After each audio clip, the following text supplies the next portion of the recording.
देखो कैसा पेपर आता है इस बार, क्योंकि इस बार क्या पैटर्न आता है उसके ऊपर डिपेंड करेगा ना, इस तरह से जो नीट का पेपर आ रहा है। वैसे तो लास्ट ईयर भी था, लास्ट ईयर भी तो मेरे ख्याल से एम्स का पेपर नहीं हुआ था ना।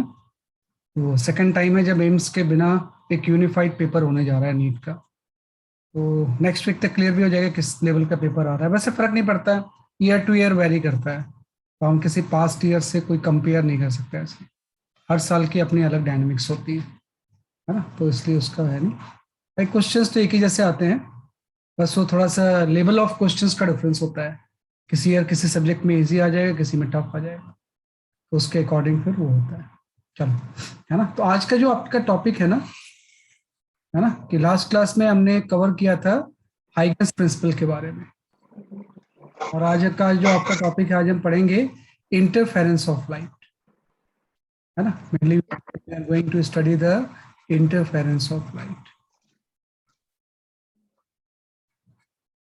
लाइट वेव,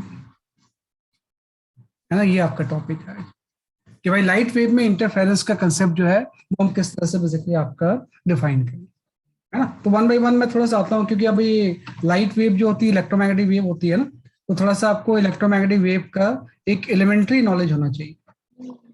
नॉलेज ना भी हो, क्योंकि कंप्लीट नॉलेज तो नॉर्मली वो इलेक्ट्रिसिटी मैग्नेटिज्म पढ़ने के बाद ही आएगा, लेकिन एक पार्शियल नॉलेज तो होनी चाहिए आपको। तो सिंपल सा हम यहाँ पे डिफाइन करते हैं कि लाइट जो है वो इलेक्ट्रोमैग्नेटिक वेव है, और उसकी एक कोई सर्टेन वेवलेंथ रेंज होती है। यहाँ पे जस्ट हम ऐसा ले लेंगे,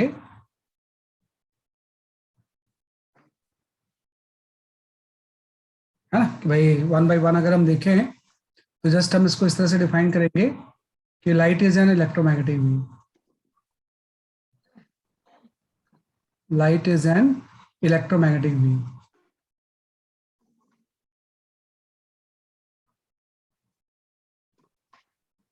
wave of wavelength range,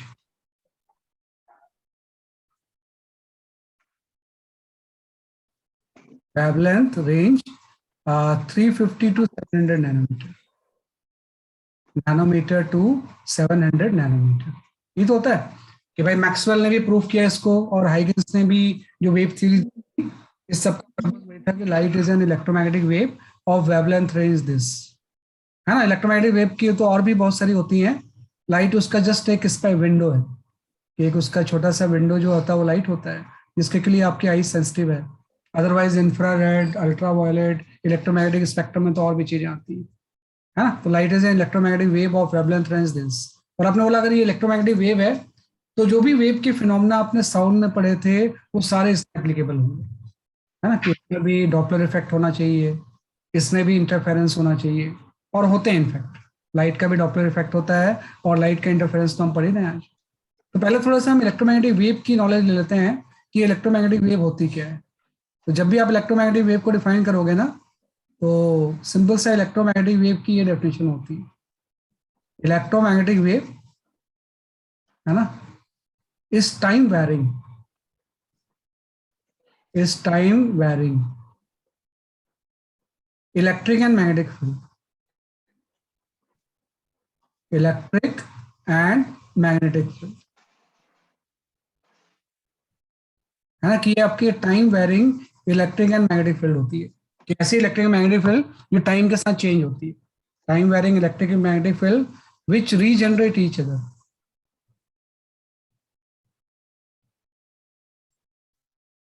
which regenerate, है ना, कि यहाँ पे, है ना, कि टाइम वेरिंग क्या होती है बेसिकली आपकी इलेक्ट्रिक एंड मैग्नेटिक फील्ड होती है विच regenerate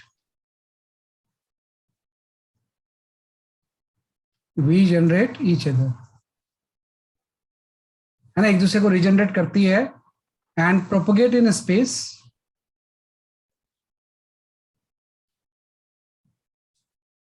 propagate in space with speed of light,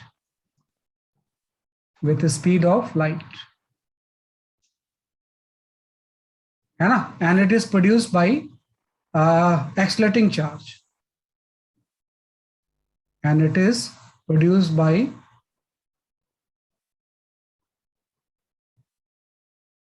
है ना, accelerated charge,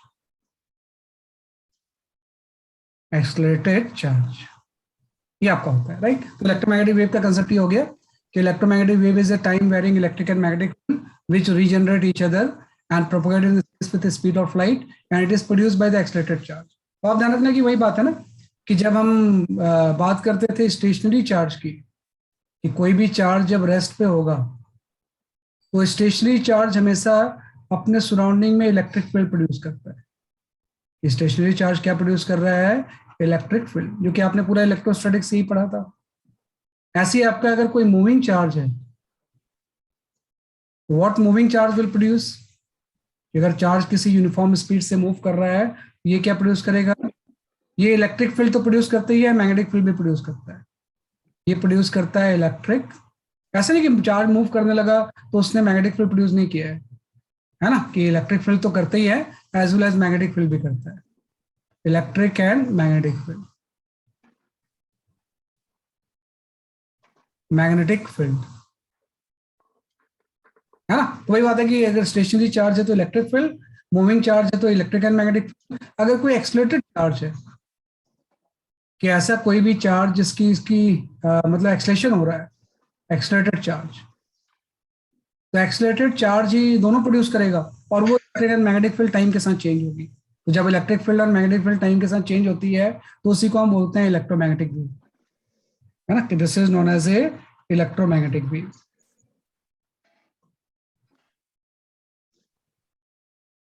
this is simply known as a electromagnetic wave.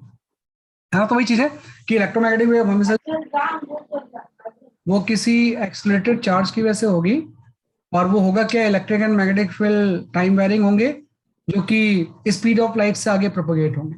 तो थोड़ा सा अगर मैं डायग्राम बनाऊं, जैसे आपने स्ट्रिंग में डायग्राम बनाया था, जैसे आपने साउंड वेव का डायग्राम कंप्रेशन एंड रेयरफेक्शन का बनाया था, वैसे अगर हम इलेक्ट्रोमैग्नेटिक वेव को डायग्राम बनाएं तो अब इसमें दो चीज एक्चुअली इन्वॉल्व होगी। इलेक्ट्रिक फील्ड भी चेंज हो रहा है साइन फंक्शन के साथ, और मैग्नेटिक फील्ड भी साइन के फंक्शन के साथ चेंज हो रहा है। तो नॉर्मली हम इसका डायग्राम बेसिकली आपका इस तरह से बना सकते हैं कि इसको अगर मैं प्लॉट करना है तो आप 3D बनाना पड़ेगा आपको, क्योंकि इलेक्ट्रिक एंड मैग्नेटिक फील्ड जो है ये परपेंडिकुलर प्लेन में क्या करते हैं? चेंज होते हैं। इसका ऑसिलेशन जो होता है वो परपेंडिकुलर प्लेन में होता है, क्योंकि वेव में ऑसिलेशन तो होगा ही। तो क्या चीज ऑसिलेट करेगी? बाकी जो मीडियम जब होता था तो मीडियम का पार्टिकल करता था, इसमें मीडियम तो होता ही नहीं है। Medium is not required for electromagnetic wave to propagate. तो इसमें क्या चीज ऑसिलेट करती है? Electric and magnetic field. तो अगर मैं इलेक्ट्रिक एंड मैग्नेटिक फील्ड के ऑसिलेशन के पैटर्न को शो करना चाहूँ तो जस्ट ऐसा हो जाएगा कि आप यहाँ पे एक्स एक्सिस ले लो, वाई एक्सिस और जेड एक्सिस। तो एक्चुअली में क्या होता है कि दोनों परपेंडिकुलर प्लेन में ऑसिलेट करती है।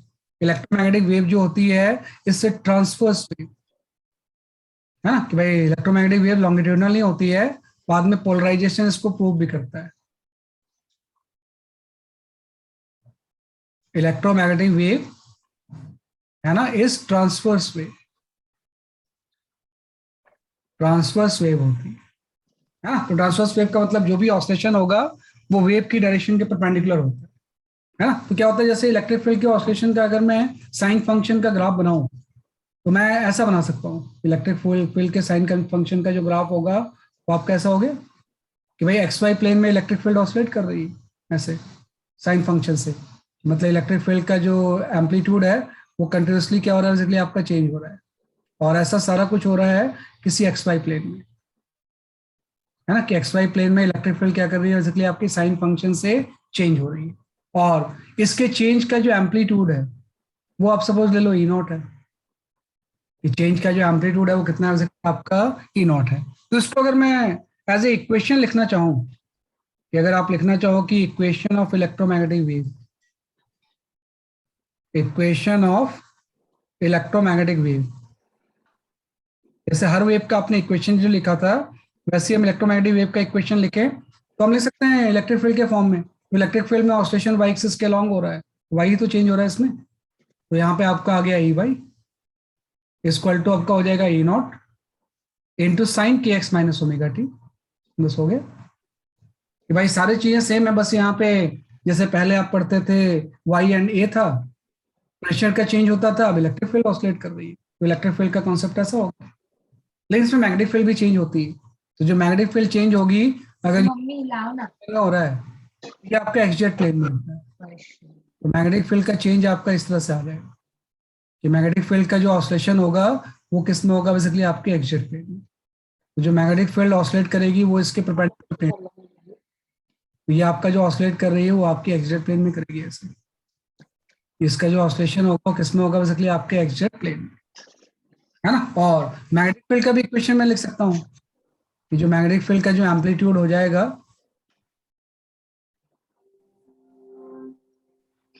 हाँ नहीं नहीं कुछ नहीं, जरूरत नहीं है आपको इसकी, कुछ पता नहीं होना चाहिए, बस नाम यूज होगा, बाकी कोई नॉलेज की आपको जरूरत नहीं है। इलेक्ट्रिसिटी मैग्नेटिज्म की किसी नॉलेज की जरूरत नहीं है। बस ये जो मैं बता रहा हूँ, क्योंकि हम इलेक्ट्रिक फील्ड के टर्म्स में ही सारा सॉल्व करेंगे। तो इसका एम्पलीट्यूड आप बी नॉट ले लोगे, इसके ऑसिलेशन का एम्पलीट्यूड कितना है, बेसिकली आपका बी नॉट है।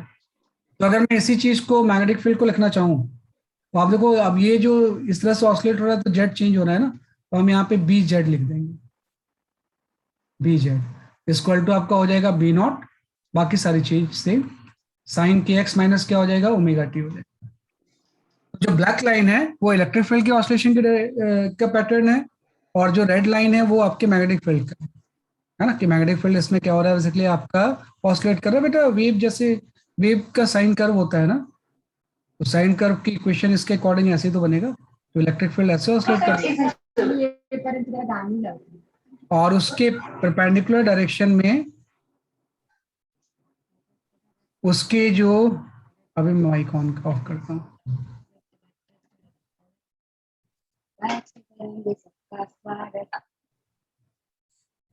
है ना, कि उसके परपेंडिकुलर डायरेक्शन में क्या होगी, मैग्नेटिक फील्ड ऑसिलेट करेगी, है ना, कि भाई ये जो इसके डायरेक्शन में क्या ऑसिलेट करेगी, बेसिकली आपकी मैग्नेटिक फील्ड। तो जो ई वाई है वो इलेक्ट्रिक फील्ड है ना, कि ई वाई जो है वो क्या है, बेसिकली आपका इलेक्ट्रिक फील्ड है ना।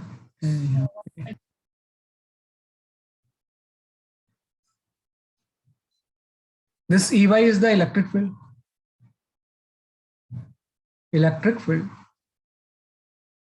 है ना, और जो बी वाई है वो मैग्नेटिक फील्ड है ना। तो वही चीज है ना, कि जैसे कोई ना कोई चीज ऑसिलेट करती है ना, तो जैसे मीडियम के पार्टिकल ऑसिलेट करते थे तो आप वेव का इक्वेशन ऐसा लिखते थे, y equal to A sine के एक्स माइनस ओमेगा टी। अब इसमें कोई मीडियम का पार्टिकल तो ऑसिलेट करेगा नहीं, तो हम बोलेंगे क्या चीज हो जाएगा, y की जगह पे ई आ गया, और इलेक्ट्रिक फील्ड के ऑसिलेशन का जो एम्पलीट्यूड होगा वो ई नॉट हो जाएगा, बाकी सारी चीजें सेम होंगी। तो ये आपके इलेक्ट्रोमैग्नेटिक वेव का क्या होता है, बेसिकली आपका पैटर्न होता है। तो अगर मैं आपसे डायरेक्शन पूछूं कि किस डायरेक्शन में ये वेव मूव कर रही होगी, तो क्या बता सकते हो कि अगर इलेक्ट्रिक फील्ड वाई एक्सिस के अलॉन्ग है, अगर मैग्नेटिक फील्ड जेड एक्सिस के अलॉन्ग है, तो जो वेव का मूवमेंट होगा या जो लाइट की डायरेक्शन होगी वो किस तरफ हो जाएगी, लाइट किस डायरेक्शन में मूव करेगी, एक्स एक्सिस के अलॉन्ग, है ना, कि भाई ये जो मूव करेगी वो किसके अलॉन्ग मूव कर जाएगी, इसलिए आपके एक्स एक्सिस के अलॉन्ग। तो वेव जो प्रोपोगेट करती है ना वो एक्स एक्सिस के अलॉन्ग जाती है ना, और एक्स एक्सिस के अलॉन्ग जो इसकी स्पीड होगी वो सी हो जाएगी, where C is the speed of light, speed of light. यही तो चीज है कि इलेक्ट्रोमैग्नेटिक वेव क्या होता है, इससे time varying electric and magnetic field, है ना, जो कि परपेंडिकुलर प्लेन में टाइम के साथ चेंज हो रहे हैं, है ना, और जो ये प्रोपोगेट होता है स्पेस में वो स्पीड ऑफ लाइट से प्रोपोगेट होते हैं। तो सी इसमें क्या हो जाएगा, एक्चुअली आपका स्पीड ऑफ लाइट, है ना। तो ये जो स्पीड ऑफ लाइट है ना, इसको हम निकाल भी सकते हैं, वैसे अभी आप ये बाद में पढ़ोगे। तो जो स्पीड ऑफ लाइट है एक्चुअली में, जो भी आप जानते हो, ये एक्चुअली ई नॉट और बी नॉट का रेशियो होता है, कि अगर इलेक्ट्रिक फील्ड का एम्पलीट्यूड और मैग्नेटिक फील्ड के एम्पलीट्यूड का रेशियो ले लें, तो वो भी चीज क्या होती है, स्पीड ऑफ लाइट होती है। स्पीड ऑफ लाइट वही है कि जो आप किसी वैक्यूम में लिखते हो 3 × 10⁸ मीटर पर सेकेंड, है ना। तो सी या तो हम ये लिखते हैं, या आप थोड़ा सा बाद में पढ़ोगे कि जो स्पीड ऑफ लाइट होती है वो होती है कि 1/√μ0 × ε0, है ना, कि भाई क्योंकि लाइट इलेक्ट्रोमैग्नेटिक वेव है ना, तो उसमें इलेक्ट्रिसिटी की भी चीजें आ जाएंगी, मैग्नेटिज्म की भी चीजें आ जाएंगी, दोनों का कॉम्बिनेशन ही क्या होता है, बेसिकली आपका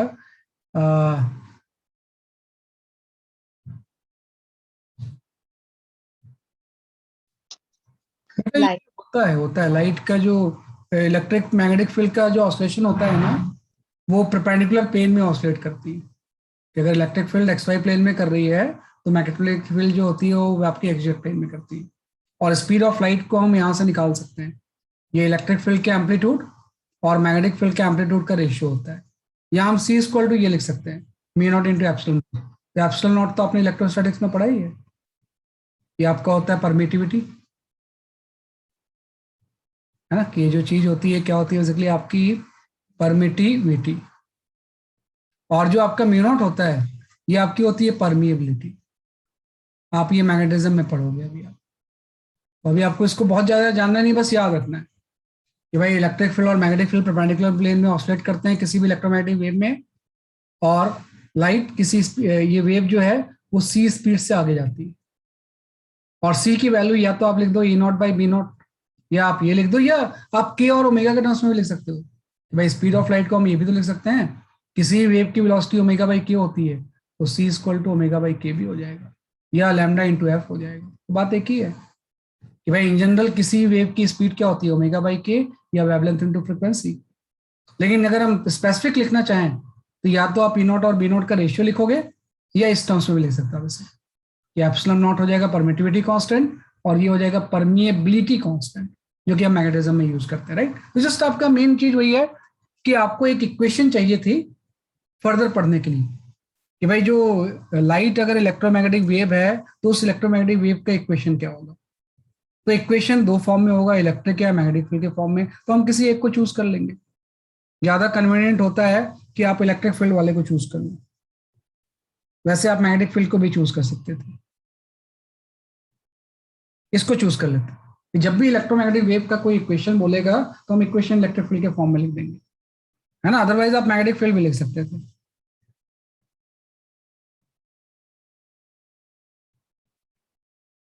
बेटा बताऊंगा मैं आपको जब फोटो इलेक्ट्रिक आएगा ना, ड्यूअल नेचर, है ना, तो मैं I will explain this things, है ना, कि क्या चीज वो फोटो इलेक्ट्रिक फॉलो नहीं करता है ना। क्यों मैंने बोला ये सारी चीजें जो है ना ये अनक्वेश्चन रह गई जब तक कि फोटो इलेक्ट्रिक इफेक्ट नहीं आया।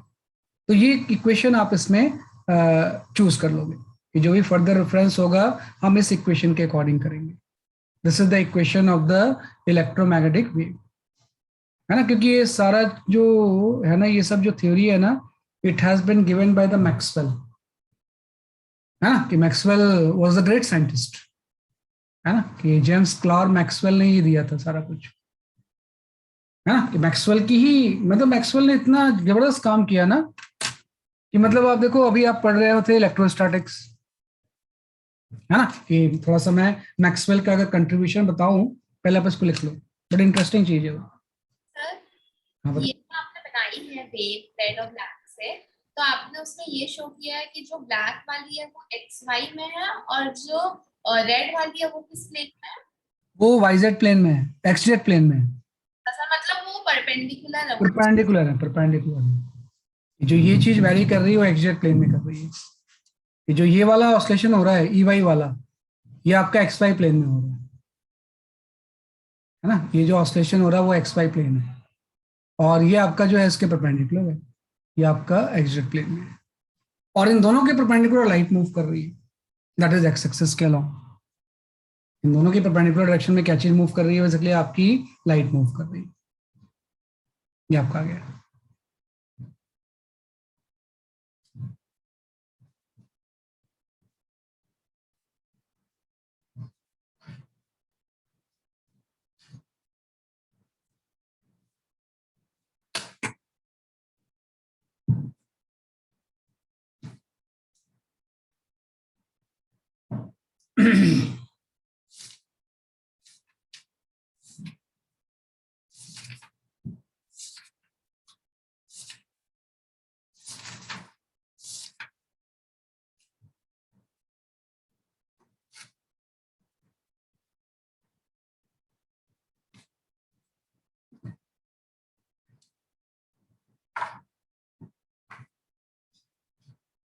ये आपके एनसीईआरटी के ना फर्स्ट पार्ट के सबसे लास्ट में इसके बारे में थोड़ी सी आपको नॉलेज मिल जाएगी, है ना। ये थोड़ा सा सबसे लास्ट जो टॉपिक है उसको पढ़ेंगे तो हम बाद में जब इलेक्ट्रोमैग्नेटिक वेव चैप्टर आएगा, लेकिन फिर भी हम इसको थोड़ा सा नॉलेज ले लेते हैं, है ना, क्योंकि इसके बिना थोड़ा सा वेव को ना समझना मुश्किल होगा, क्योंकि इलेक्ट्रोमैग्नेटिक वेव है ना, इलेक्ट्रोमैग्नेटिक वेव की थोड़ी सी एलिमेंट्री नॉलेज होनी चाहिए आपको।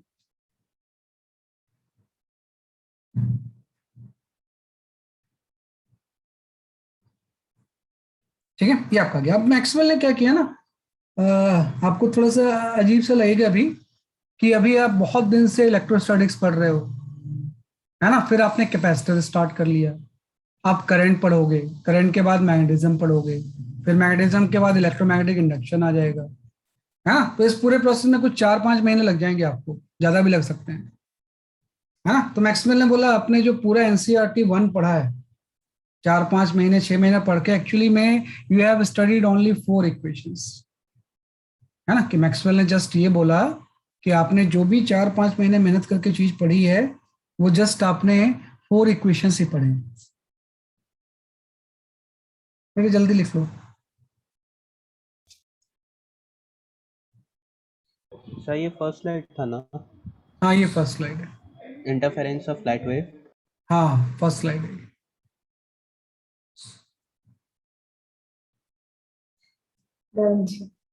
ओके, है ना। अब आ जाते हैं, तो मैक्सवेल ने बोला ये जो 4-5-6 महीने आप पूरे एनसीईआरटी 1 जो पढ़ रहे हो, ये 4 ही इक्वेशन आपने पढ़ा, उसने सब चीजों को ना यूनिफाइड कर दिया।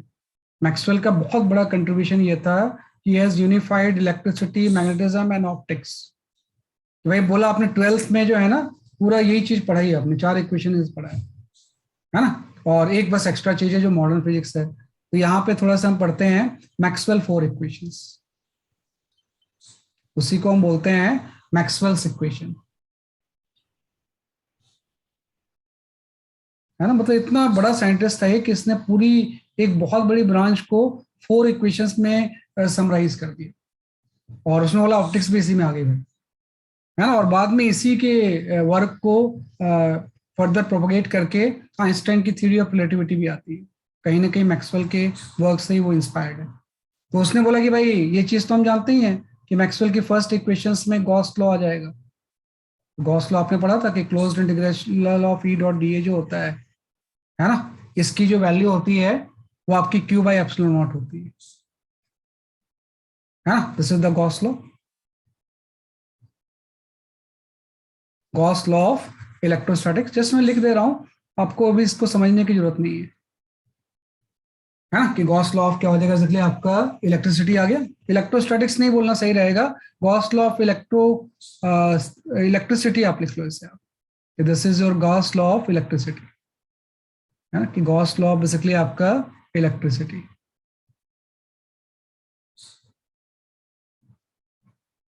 है ना। कि जो भी हम पढ़ रहे हैं सारा वो इसी इक्वेशन के ऊपर तो बेस्ड है, क्योंकि कूलम्स लॉ इसी के ऊपर बेस्ड होता है, इसी से फिर पोटेंशियल सब कुछ आ जाता है। सेकंड उसने बोला कि सेकंड जो हो जाएगा, अगर हम इलेक्ट्रिक फील्ड को मैग्नेटिक फील्ड से रिप्लेस कर दें बी डॉट डी ए, तो इसकी वैल्यू 0 आ जाएगी। इसको हम बोलते हैं गॉस लॉ ऑफ मैग्नेटिज्म, है ना। कि this is known as a Gauss law for magnetism, for magnetism, कि गॉस लॉ फॉर मैग्नेटिज्म आ जाएगा। थर्ड इक्वेशन उसने बोला कि अब भाई इलेक्ट्रोमैग्नेटिक इंडक्शन पे आ जाते हैं, तो उसने यहाँ पे डिस्कस किया Ampere's law, E dot D L, है ना। यहाँ पे आपका ई डॉट डी एल आ गया आपका, और ये इक्वल हो जाएगा minus of D phi B by D T. This is known as a, इसी को हम बोलते हैं फैराडेज लॉ, जिसके के ऊपर पूरा का पूरा इलेक्ट्रोमैग्नेटिक इंडक्शन बेस्ड है, Faraday's law. And fourth equation आपकी आ गई closed integral of B dot D L, है ना, इक्वल टू आपका हो जाएगा mu naught into I C plus आपका आ जाएगा mu naught into epsilon naught into D phi E by D T, है ना। इस लॉ को इसने बोला एम्पियर्स लॉ या Ampere Maxwell law, Ampere Maxwell law, है ना। ये जो लॉ हो गया, ये क्या हो गया इसलिए आपका, सर थर्ड इक्वेशन में इक्वल टू के बाद क्या लिख? मैं भी बता रहा हूँ क्या चीज होता है, कि भाई सब चीजें मैं एक्सप्लेन कर थोड़ा बहुत बता दूंगा, पूरा तो नहीं बताऊंगा क्योंकि ये तो आप पढ़ोगे अभी पूरा सारी चीजें, है ना। तो उसने ये बोला कि भाई ये जो पूरा का पूरा एनसीईआरटी 1 है, या 4-6 महीने आप पढ़ रहे हो, 4 इक्वेशन पढ़ रहे हो, पहले तो आपको पता ही है गॉस लॉ ऑफ इलेक्ट्रिसिटी, इसी में गॉस लॉ ऑफ मैग्नेटिज्म जब हम लिखेंगे ना, तो सेम इलेक्ट्रिक फील्ड की जगह अगर मैग्नेटिक फील्ड आ जाए और यहाँ पे डी आ जाए तो 0 के इक्वल आ जाता है ना। और ये आता है फैराडेज लॉ। फैराडेज लॉ होता है closed integral of E dot D L equal to minus D phi B by D T, है ना, यहाँ पे एक फाइव बी यूज हो गया है। फाइव बी को हम बोलते हैं मैग्नेटिक फ्लक्स,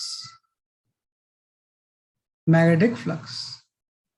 तो जो D phi by B by D T है ना, ये आपका होता है rate of change of magnetic flux, rate of change of magnetic flux, है ना। फोर्थ में मैग्नेटिक फ्लक्स से एम्पियर ही तो ये, है, हाँ फोर्थ वाले में अभी मैं सब बता रहा हूँ, है ना, कि closed integral of E dot DL जो होगा इसके इक्वल होगा फाइव बी होता है मैग्नेटिक फ्लक्स, जैसे इलेक्ट्रिक फ्लक्स होता है वैसे मैग्नेटिक फ्लक्स होता है, और जो D phi by D T होगा वो rate of change of magnetic flux हो जाएगा। ये फैराडेज लॉ है। फोर्थ वाले में इलेक्ट्रिक फील्ड को मैग्नेटिक फील्ड से चेंज कर दिया, डीएल वही है। अब ये आ गया mu naught into I C, I subscription में सी, तो इसको हम बोलते हैं कंडक्शन करंट, कंडक्शन करंट, है ना। इसका मतलब वही होता है कि करंट से मैग्नेटिक फील्ड प्रोड्यूस होती है। और यहां मैंने लिखा है mu naught into epsilon not, ये तो कांस्टेंट है। ये आपका फाई ई जो होता है वो इलेक्ट्रिक फ्लक्स होता है। फाई ई क्या होता है बेसिकली आपका इलेक्ट्रिक फ्लक्स। तो जो D phi E by D T होगा, है ना, ये चीज हो जाएगी rate of change of electric flux, rate of change of electric flux, है ना। और ऑब्वियस बात है कि इसमें जो ये वाला टर्म होता है epsilon naught into D phi E by D T, इसकी डायमेंशन करंट के इक्वल होती है, और इसको हम लिखते हैं I D, and I D is known as a displacement current. तो ये चीजें अभी आपको कुछ भी जानना नहीं है, जस्ट मैंने बता दिया कि भाई मैक्सवेल का कंट्रीब्यूशन ये था कि इलेक्ट्रोमैग्नेटिक वेव का जो उसने थ्योरी प्रोपोन की थी उसकी पहले इसने ये मैक्सवेल के इक्वेशंस बता दिए, हाँ, कि मैक्सवेल के इक्वेशंस बता दिए थे कि ये first equation, second equation, third equation, fourth equation, ये पूरे इलेक्ट्रोमैग्नेटिज्म को कवर करता है, और इवन ऑप्टिक्स को भी कवर करता है, क्योंकि लाइट भी इलेक्ट्रोमैग्नेटिक वेव ही है, तो उसमें भी इलेक्ट्रोमैग्नेटिक वेव की जैसी चीजें ही हैं, राइट। तो this is known as a Maxwell four equations. इसको जस्ट मैंने लिख दिया है, और धीरे धीरे आप जब आप आगे पढ़ोगे ना करंट एंड इलेक्ट्रिसिटी, तो ये चीजें आती जाएंगी वन बाई वन, तो आपको खुद ही समझ में आ जाएगा, है ना। अभी तक तो सिर्फ आप इस पे आए हो कि अभी जो भी आप पढ़ रहे हो इसके ऊपर बेस पढ़ रहे हो, गॉस लॉ ऑफ इलेक्ट्रिसिटी के ऊपर। मैग्नेटिज्म में ये भी आ जाएगा, ये सारी चीजें आती जाएंगी धीरे धीरे, इसको आप लिख लो, है ना। फोर्थ फॉर्मूला मैंने लिख तो दिया बेटा, closed integral of B dot D A, और इसको हम बोलते हैं Ampere Maxwell law, plus mu naught into epsilon naught into D phi E by D T. बाकी सारी चीजें मैं एक्सप्लेन किया हुआ है। This is known as a Ampere Maxwell law, है ना, किसको हम बोलते हैं एम्पियर मैक्सवेल लॉ, है ना, क्योंकि एम्पियर्स लॉ पहले बोलते थे, मैक्सवेल ने मॉडिफाई कर दिया इसको, तो इसलिए कंबाइन करके हम इसको एम्पियर मैक्सवेल लॉ बोलते हैं।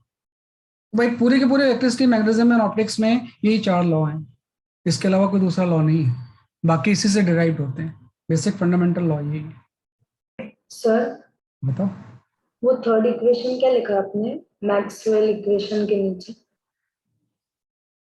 थर्ड इक्वेशन मैंने बताया तो बेटा, कितनी बार बताऊं, closed integral of E dot D L equal to minus D phi B by D T, okay sir, D phi B by D T, है ना।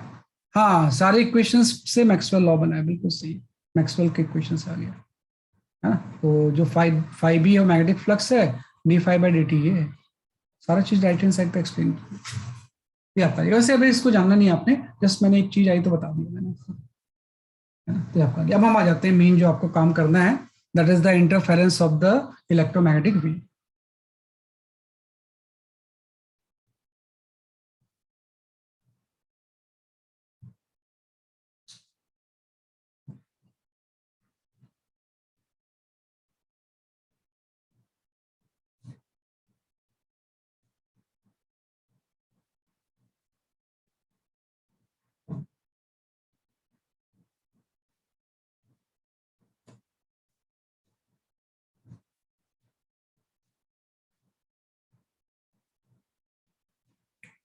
ये है बेटा mu naught into epsilon naught D phi E by D T, ये है, इसको हम बोलते हैं एम्पियर मैक्सवेल लॉ।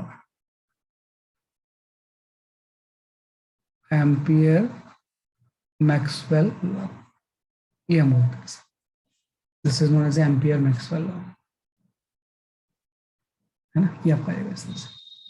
चलो, है ना, तो ये जस्ट आपने एम्पियर मैक्सवेल लॉ बीच में पढ़ लिया, लेकिन अभी आपको फोकस जो करना है इसी के ऊपर करना है कि इस इक्वेशन से हम आगे बढ़ेंगे कि this is the equation of the electromagnetic wave. तो इसी इक्वेशन से हम आगे बढ़ते हैं,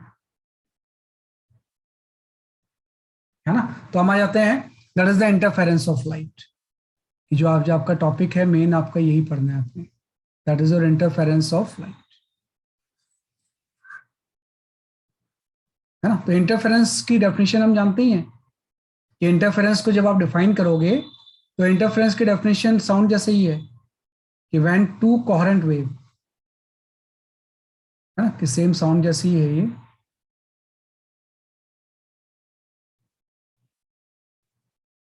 हाँ, डिस्प्लेसमेंट ऑफ इलेक्ट्रोमैग्नेटिक वेव, सही बात, ये आपका फटाफट देख लो इसे,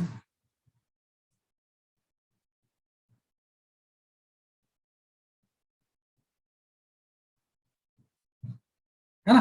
तो हम यहाँ पे लिखते हैं कि when two coherent wave, two coherent wave super impose,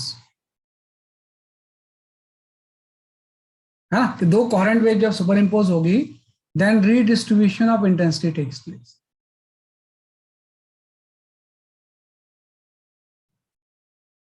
of intensity takes place,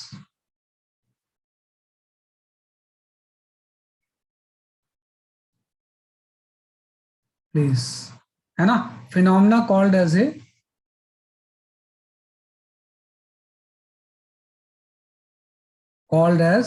interference, है ना, यही तो इंटरफेरेंस होता है, साउंड वेव वाली डेफिनेशन है, कोई अलग चीज नहीं है कि when two coherent wave superimpose then intensity distribution of intensity takes place, इसी फिनोमेना को हम क्या बोलते हैं, इसलिए आपका इंटरफेरेंस। और कोहेरेंट वेव के बारे में आप जानते हो कि what is coherent wave, coherent wave क्या होती है, व्हाट इज कोहेरेंट वेव,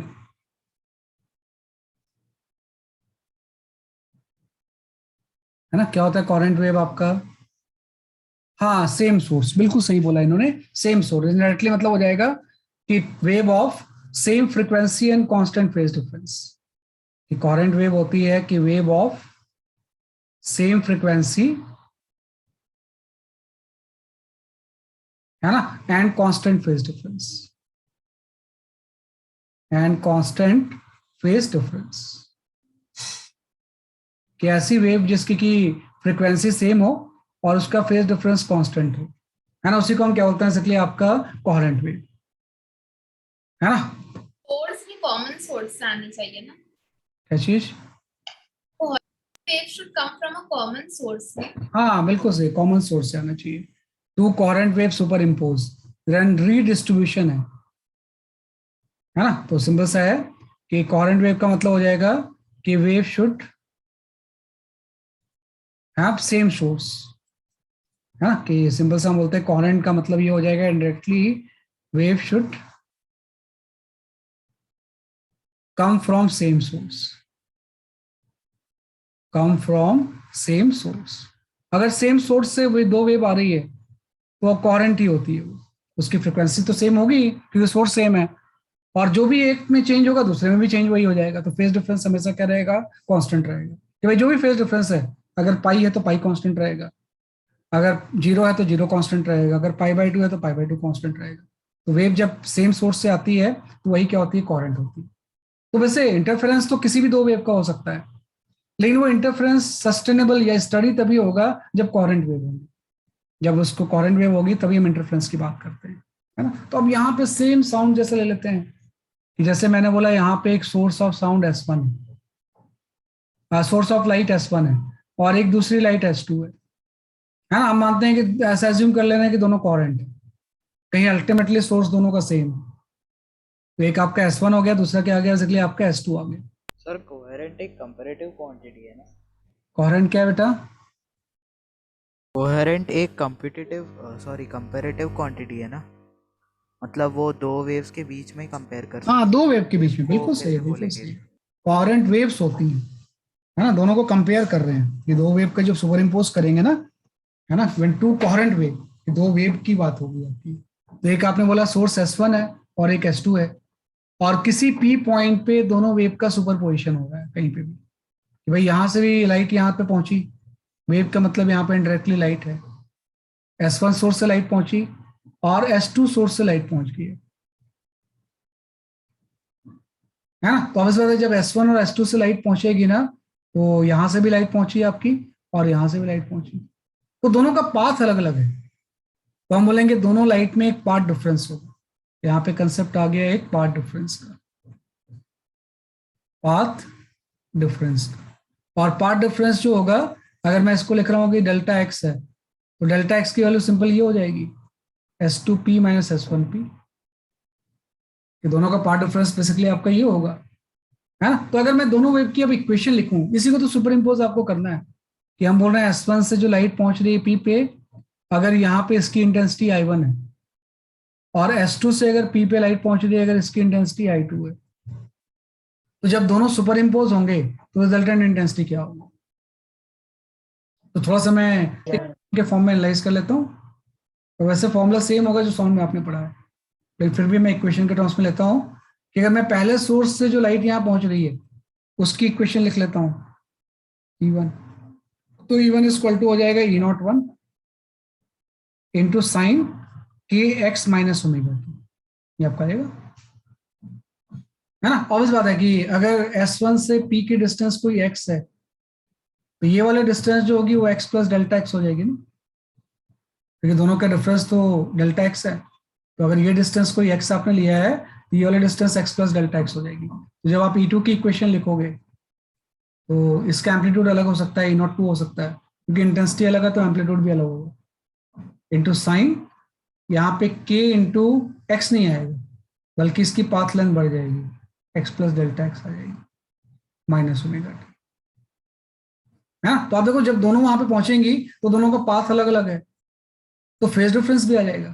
कि अगर मैं आपसे पूछूं कि पाथ डिफरेंस तो इतना है, फेज डिफरेंस कितना होगा, तो फेज डिफरेंस इन दोनों का डिफरेंस ही तो हो जाएगा।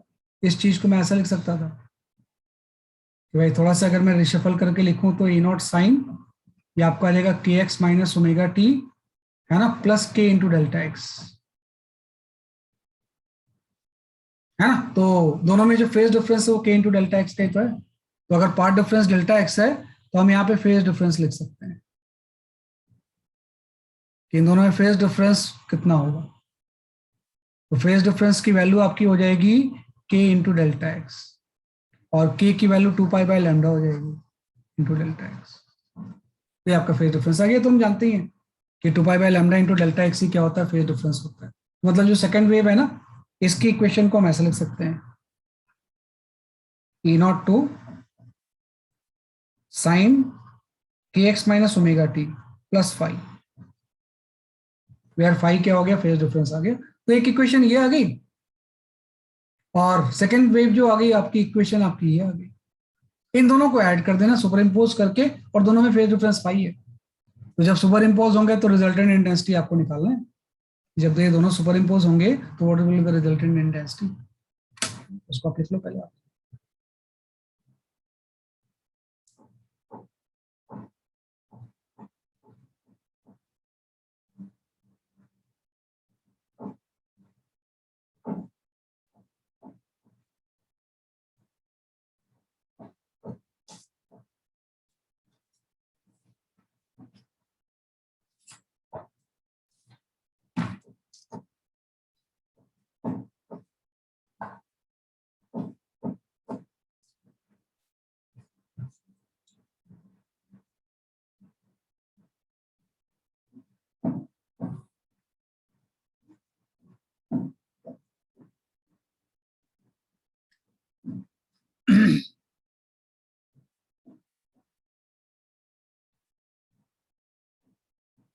तो इससे एकदम सिमिलर साउंड जैसा है, यहाँ पे सोर्स ऑफ लाइट है, आप सोर्स ऑफ साउंड पढ़ते थे, है ना। सोर्स ऑफ लाइट की जगह पे क्या आ गया, सोर्स ऑफ साउंड आ गया। उसमें प्रेशर चेंज होता था, इसमें इलेक्ट्रिक फील्ड ऑसिलेट कर रही है, ये आपका गया। तो जस्ट हम इसको सुपर इम्पोज कर देते हैं।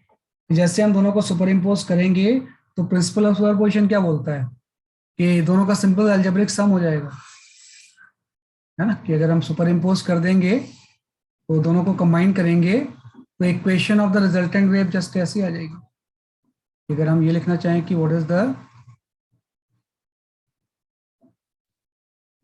ओके वेट करें,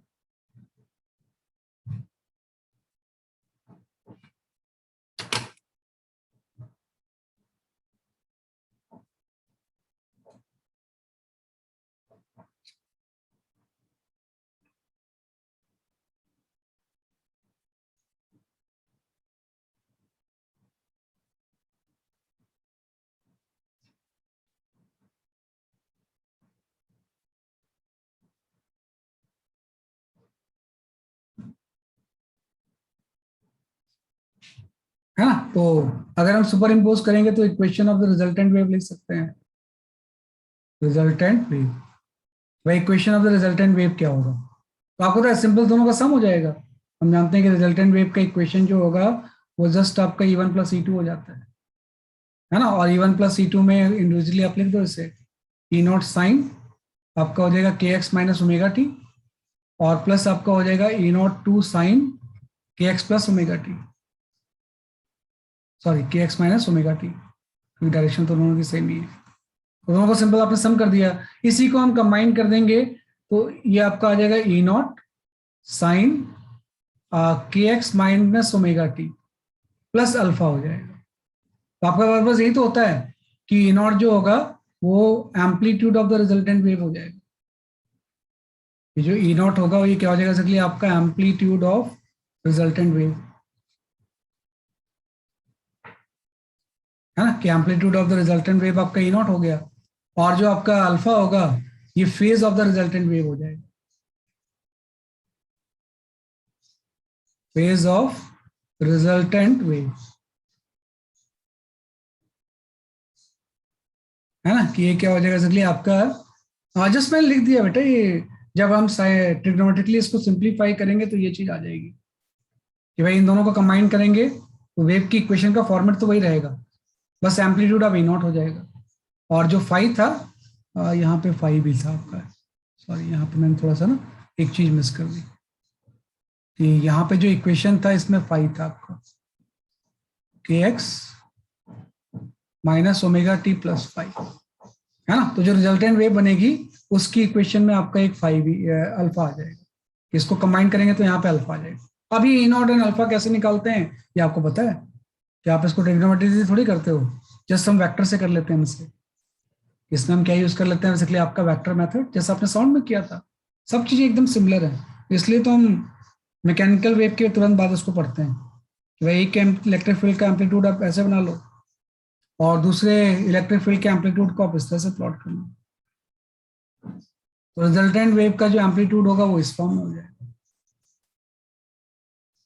है ना। और इसको हम नाम दे देते हैं क्या क्या चीजें हैं कि भाई ये जो एम्पलीट्यूड आपने प्लॉट किया है SHM से लेके वेव से लेके अभी हम ऐसे तो करते आ रहे हैं, इसका एम्पलीट्यूड E नॉट 1 है, इसका एम्पलीट्यूड आपका E नॉट 2 हो जाएगा, तो जो रिजल्टेंट वेव होगी इसका एम्पलीट्यूड आपका E नॉट हो जाएगा,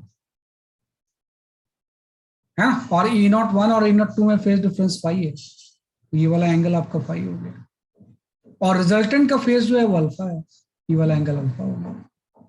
तो ट्रिग्नोमेट्री की बजाय ना आप इससे निकालना ज्यादा आसान, तो हम यहाँ से E नॉट की वैल्यू निकाल सकते हैं, यहाँ से E नॉट स्क्वायर की वैल्यू वेक्टर लॉ यूज कर लेंगे, तो यहाँ से आपका आ जाएगा E नॉट 1 स्क्वायर प्लस आपका E naught 2 square into twice of E naught 1 into E naught 2 into cos Y, A square plus B square plus 2AB cos theta से। तो यहाँ से रिजल्टेंट वेव का एम्पलीट्यूड आ जाएगा, ये आपका आ जाएगा under root of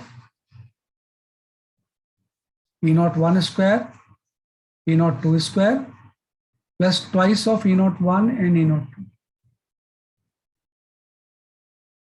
and cos phi, ये आपका आ गया, है ना। तो रिजल्टेंट वेव का एम्पलीट्यूड ये आ गया। ऐसे आपको अल्फा भी निकाल सकता हो उसमें, वो तक का होता है B sine theta by A plus B cos theta, तो यहाँ पे बी की जगह पे तो E02 आ गया,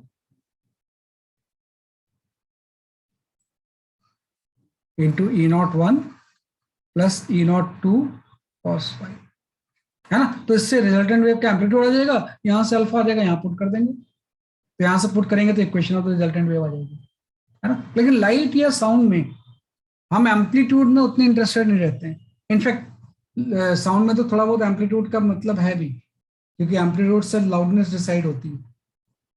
लेकिन लाइट में तो एम्पलीट्यूड ऑफ ऑसिलेशंस का कोई मतलब नहीं है कि इलेक्ट्रिक फील्ड किस ऑसिलेशन से एम्पलीट्यूड से ऑसिलेट कर रही है, उससे क्या करना है आपने, तो कोई दिख थोड़ी रही है आपको, इलेक्ट्रिक फील्ड ऑसिलेट कर रही है, करने दो, है ना।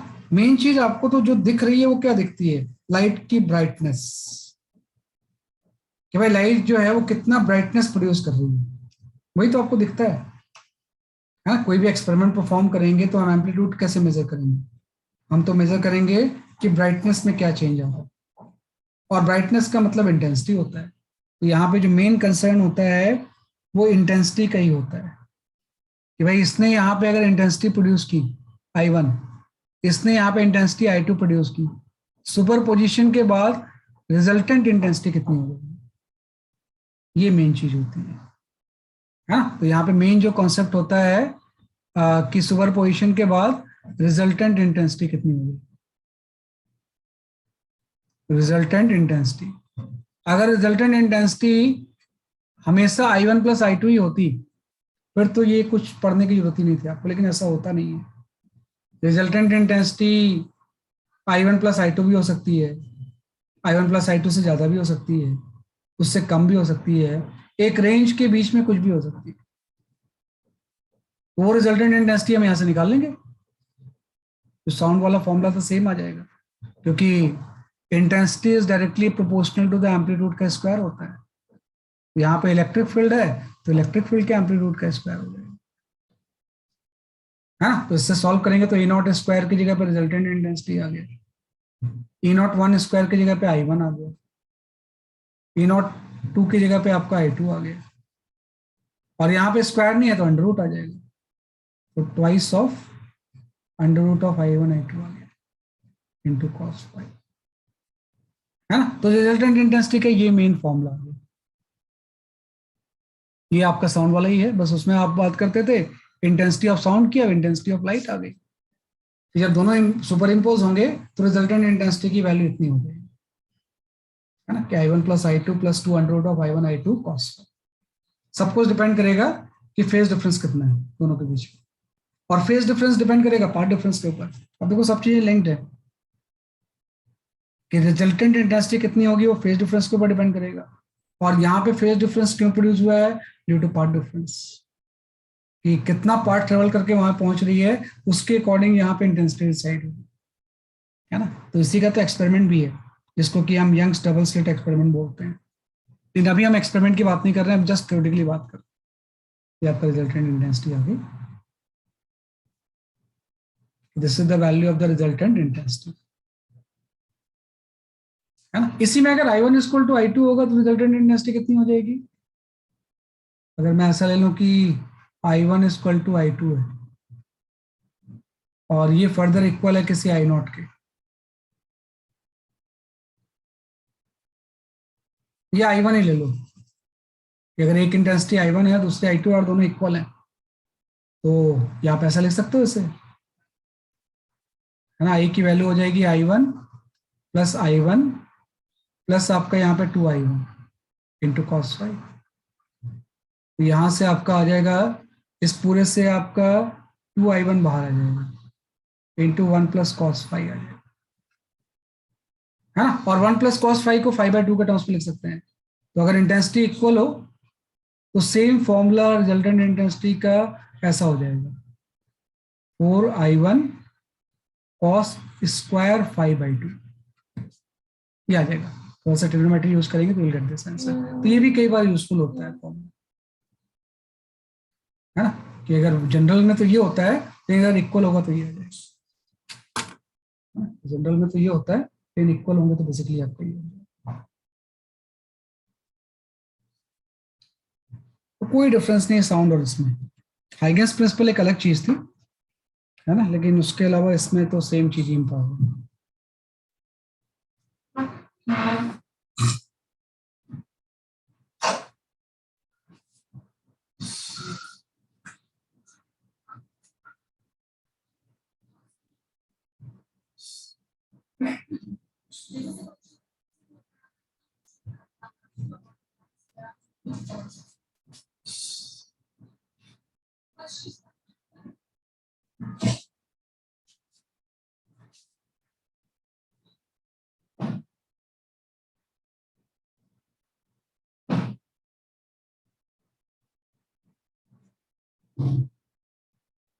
सर ये जो आपने नीचे वाला फॉर्मूला लिखा magnitude of I equals 4i1 cos square 5/2, ये सिर्फ तभी है ना जब i1 इक्वल्स i2। हाँ बिल्कुल बिल्कुल, I1 इक्वल टू I2 होगा तभी होगा कि भाई I1 इक्वल टू, ये तो जनरल फॉर्मूला है किसी भी I1 I2 के लिए, ये तभी वैलिड होगा जब I1 की वैल्यू I2 के इक्वल है ना। यहाँ पे आप लिख लो इफ। नॉर्मली जब हम यंग्स डबल स्लिट एक्सपेरिमेंट पढ़ेंगे ना, तो उसमें usually I1 equal to I2 होता है इफ। तो ये फॉर्मूला आ जाएगा।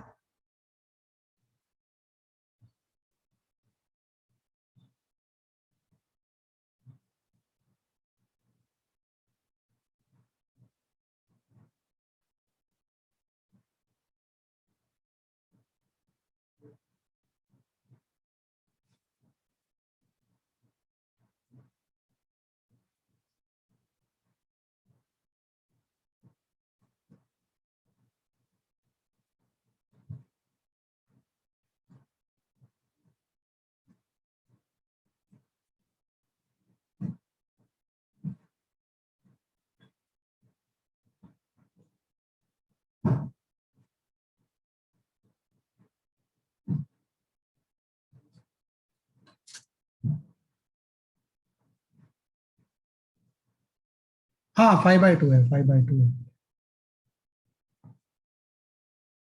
नहीं बेटा, वो करोगे तो 4 आ जाएगा यहाँ पे। जब इसको सिंप्लीफाई करोगे ना, तो ये 2 cos स्क्वायर 5/2 होता है, वहां पे 4 आ जाएगा। 1 प्लस cos 5 की जो वैल्यू होती है वो 2 cos स्क्वायर 5/2 होती है। ट्रिग्नोमेट्री से निकलोगे ना, ये होता है 2 cos स्क्वायर 5/2, तो 4 आ जाएगा।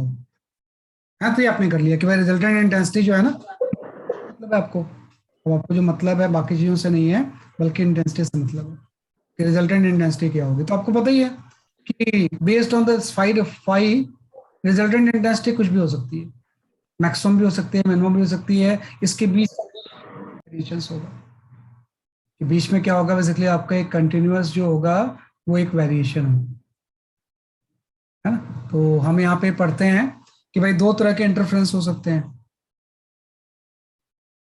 पहले भी आपने पढ़ा हुआ है साउंड के केस में। सर 1 मिनट के लिए लास्ट स्लाइड पे जाइए प्लीज।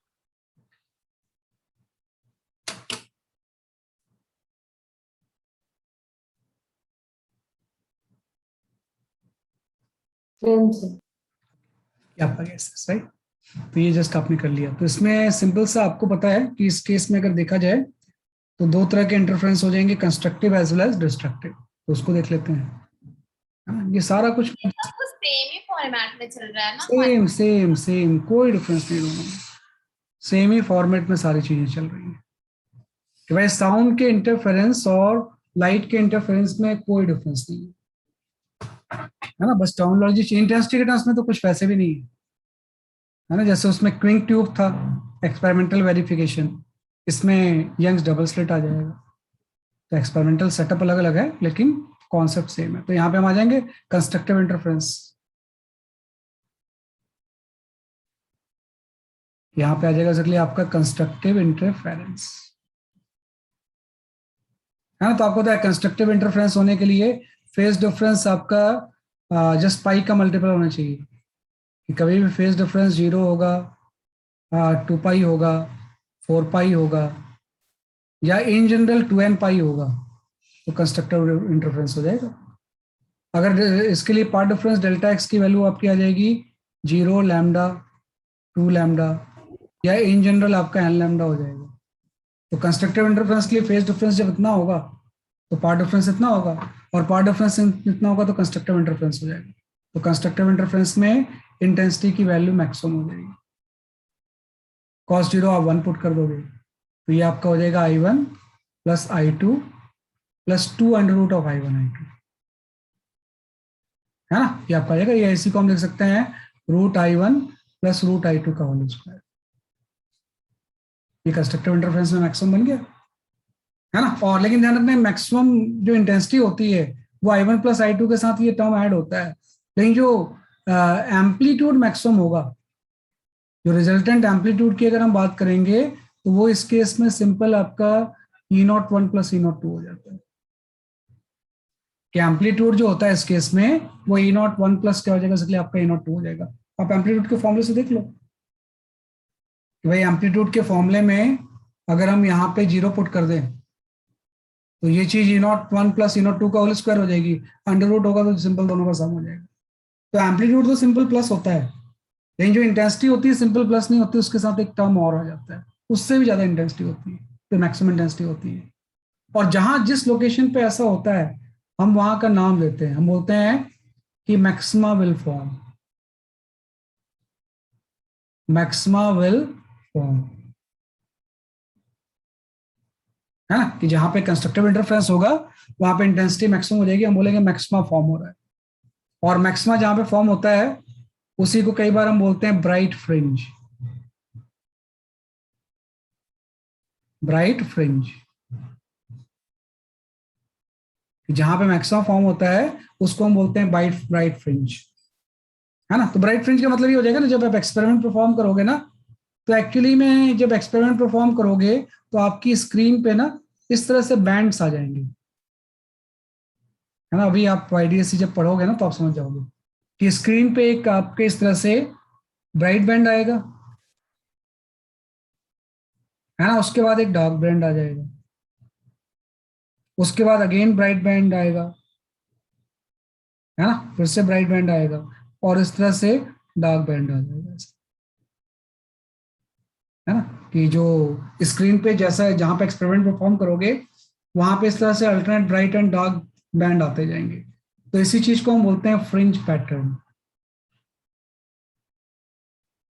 फ्रिंज पैटर्न, है ना। कि भाई देखो साउंड को तो सुनना पड़ेगा आपको कि साउंड मैक्सिमम सुनाई दे रहा है, लाइट तो दिखेगी ना, ऐसा हो रहा है। बड़ा एक सरप्राइजिंग चीज थी साइंटिस्ट के लिए कि भाई सुपर इम्पोज कर रहे हैं तो ऐसा बन गया पैटर्न। इसी को हम बोलते हैं fringe pattern, interference fringe pattern, है ना। ये एक्सपेरिमेंटली एक्चुअली में लैब में बहुत परफॉर्म होता है, इंटरफेरेंस फ्रिंज पैटर्न। तो ये जो ब्राइट चीज बनी हुई है इसी को हम बोलते हैं ब्राइट फ्रिंज, ब्राइट फ्रिंज, है ना। और ये जो डार्क बना हुआ है this is known as a dark fringe. जहां पे मैक्सिमम इंटेंसिटी होगी वहां पे ब्राइट फ्रिंज बन जाएगी, और जहां पे मिनिमम होगी वहां पे डार्क फ्रिंज बन जाएगी। और मिनिमम कहां पे होगी, जहां पे डिस्ट्रक्टिव इंटरफेरेंस होगा, डिस्ट्रक्टिव इंटरफेरेंस, है ना। तो डिस्ट्रक्टिव इंटरफेरेंस जहां पे भी होगा वहां पे इंटेंसिटी की वैल्यू मिनिमम हो जाएगी। तो फाई की वैल्यू वहां पे हो जाएगी इसलिए आपकी पाई, 3 पाई, 5 पाई, या इन जनरल 2n-1 पाई,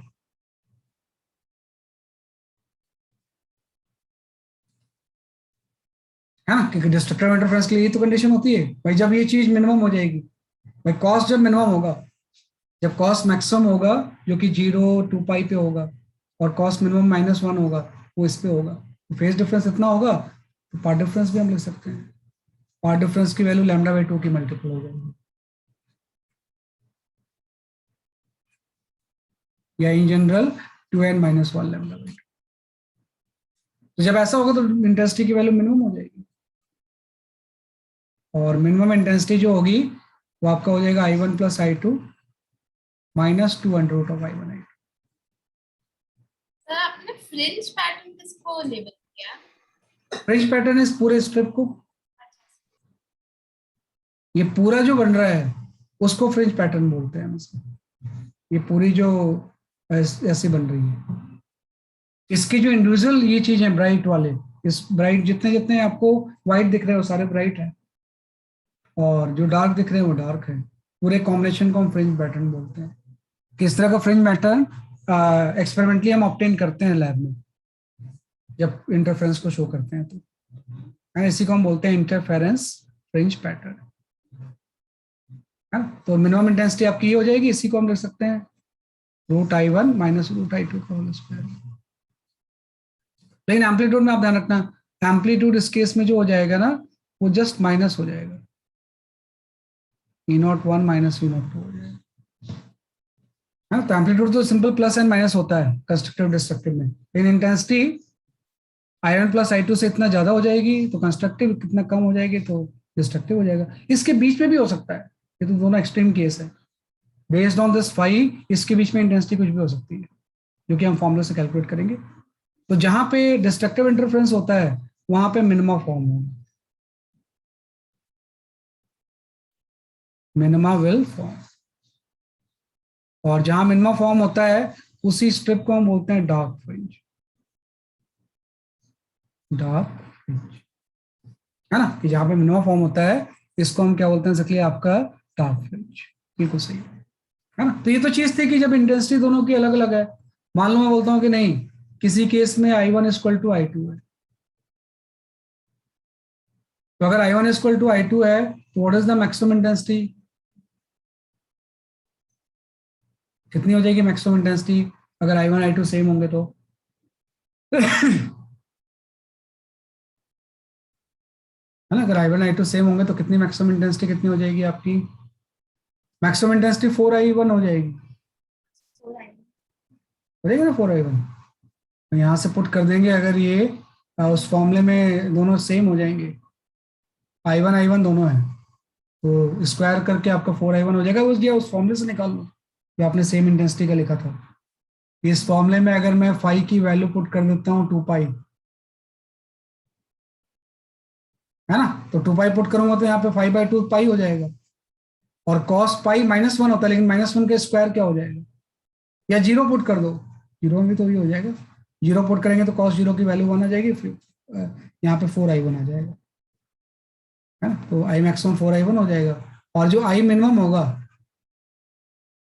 उसकी वैल्यू 0 हो जाएगी, परफेक्ट डार्क हो जाएगा वहां पे, एकदम ब्लैक, है ना। यहाँ पे तो पार्शियल मैंने लिखा है कि कुछ इंटेंसिटी हो सकती है, तो अगर I1 I2 सेम होंगे ब्राइट एंड डार्क फ्रिंज बनेंगे। I मैक्सिमम की वैल्यू ये होगी और I मिनिमम की वैल्यू क्या हो जाएगी, 0 हो जाएगी। तो ये सेम थ्योरी है जो साउंड की थी, बस डिफरेंस ये उसमें सुन रहे थे हम, इसमें दिखता है सामने ये पैटर्न है, तो फोटोग्राफ वगैरह लेके हम इसको कर सकते हैं ऐसे, है ना। तो आपने एनसीईआरटी में आप देखोगे बहुत अच्छे अच्छे फोटोग्राफ्स बने हुए इससे, है ना। मतलब बड़ी इंटरेस्टिंग चीज है, जो भी हायर लेवल फिजिक्स पढ़ते हैं वो उसमें ज्यादातर अब यही सब चीजें आ जाती हैं, हायर लेवल फिजिक्स में यही सब चीजें आ जाती हैं आपकी, है ना, कि एक्सपेरिमेंटली इस तरह से ऑब्टेन करते हैं।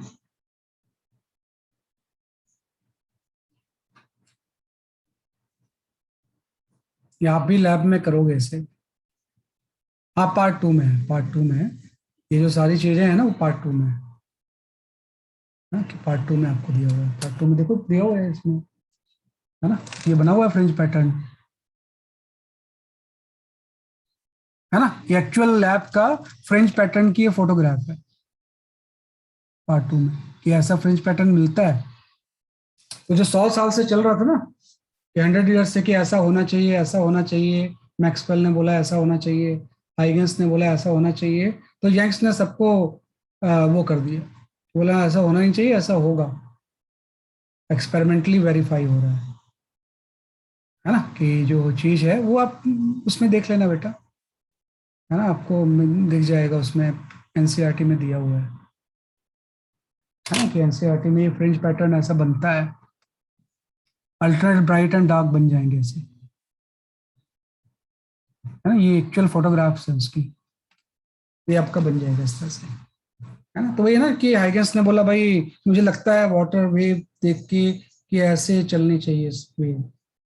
मैक्सवेल ने बड़ी मैथमेटिकल चीजें की, मैथमेटिकली उसने सब चीजें सही बताई कि भाई लाइट इलेक्ट्रोमैग्नेटिक वेव होगी। आप देखो ना कि इससे बड़ा एविडेंस क्या होगा कि स्पीड ऑफ लाइट आ भी रही थी, है ना, कि स्पीड ऑफ लाइट जो थी वो आ भी रही थी इसकी थ्योरी में। तो ये आपने एक रैंडम चीज लिख ली ऐसे, c equal to under root of 1 by under root of epsilon naught into mu naught. तो म्यू नॉट यूज होता था आपका इलेक्ट्रिसिटी में, सॉरी एप्सिलॉन नॉट, और म्यू नॉट यूज होता है मैग्नेटिज्म में। अब इस कांस्टेंट की वैल्यू जब हम यहाँ पे पुट करते हैं तो स्पीड ऑफ लाइट इतनी आती है, ये आ जाता है। तो इससे ज्यादा तो और कुछ हो ही नहीं सकता है। इलेक्ट्रिसिटी, मैग्नेटिज्म, इलेक्ट्रोमैग्नेटिक वेव, है ना। तो सारी चीजें थी, लेकिन वही चीज था कि जब तक कोई चीज आदमी को दिखती नहीं है ना एक्सपेरिमेंटली, वो मानते नहीं है लोग। तो यंग्स का कंट्रीब्यूशन ये था कि उसने दिखा दिया, बहुत लोगों ने दिखाया बाद में, फ्रेशनल ने भी दिखाया, न्यूटन ने भी कुछ रिंग वोंग बना के दिखा दी थी, है ना। न्यूटन रिंग बोलते हैं हम उसे, न्यूटन तो हर चीज में आ ही जाता है ना। तो फाइनली यंग्स ने ही यंग्स का ज्यादा है कंट्रीब्यूशन, ये आपका गेस है, राइट। तो अभी जो न्यूमेरिकल आपको सॉल्व करने हैं ना, सिंपल इसी फॉर्मूला में जैसे आपने साउंड से किए थे। अभी हम YDSE नहीं पढ़ रहे हैं, यंग्स डबल स्लिट एक्सपेरिमेंट। तो अभी मैं कुछ न्यूमेरिकल शेयर करता हूँ, उसको थोड़ा सा आप मास्टरी कर लो पहले आप, फिर हम आगे बढ़ेंगे, नहीं तो मिक्स हो जाएंगी चीजें।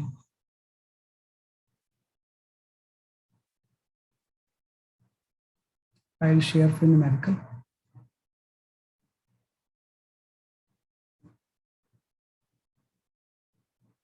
Okay, you can go for this.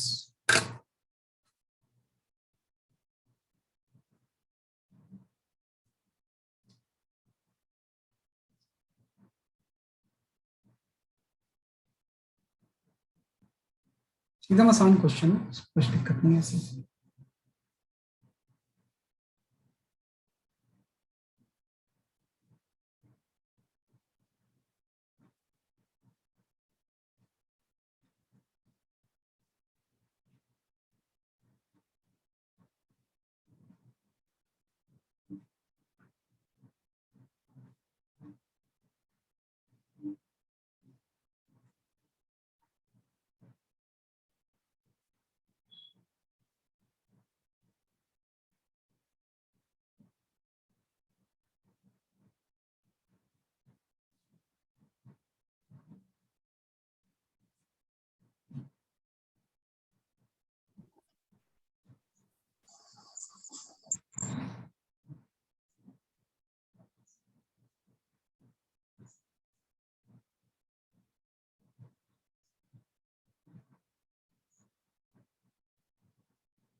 Sir वो लास्ट स्लाइड एक बार दिखा दीजिए। अभी दिखा रहे बेटा,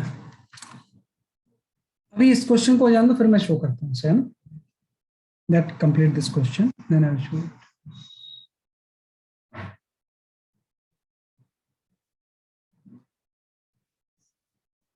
अभी मैं शो करता हूँ लास्ट स्लाइड। पहले इस क्वेश्चन को कंप्लीट कर लेते हैं, फिर उसके बाद में आते हैं इसमें।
फटाफट सॉल्व करो, इसमें क्या था, इतना साउंड में आपने पढ़ा है तो इसमें दिक्कत नहीं होनी। पिनल सही है आपका आंसर।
हाँ, पिनल और बोथ ऑप्शंस आर करेक्ट, सही है।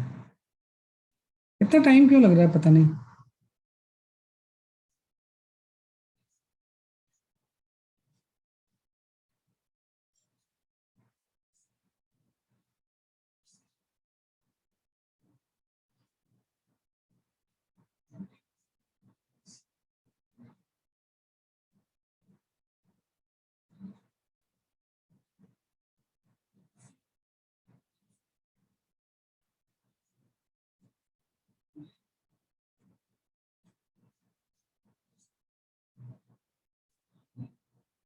तभी आई थी मना।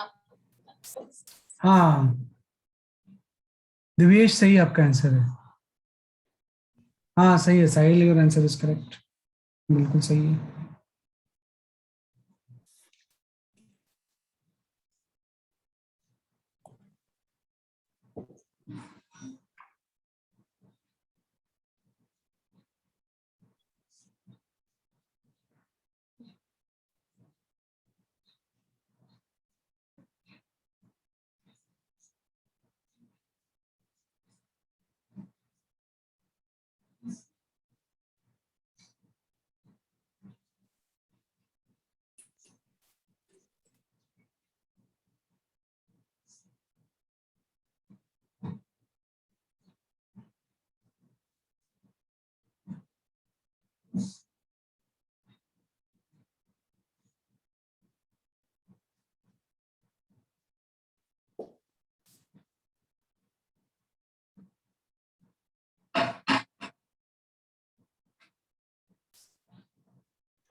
अरे मैं एक्सप्लेन करता हूँ आपको, है ना। देविशी सही है आपका आंसर। आदित्य थोड़ा सा गलत आ रहा है आपका आंसर। मैं बताता हूँ देखो कैसे करना है इस क्वेश्चन को सॉल्व। वैसे ही आप हमेशा फॉलो करना, है ना, क्योंकि ये क्वेश्चन काफी आते हैं, इसलिए मैंने दोबारा से ना सारी चीजें बताई है इसमें।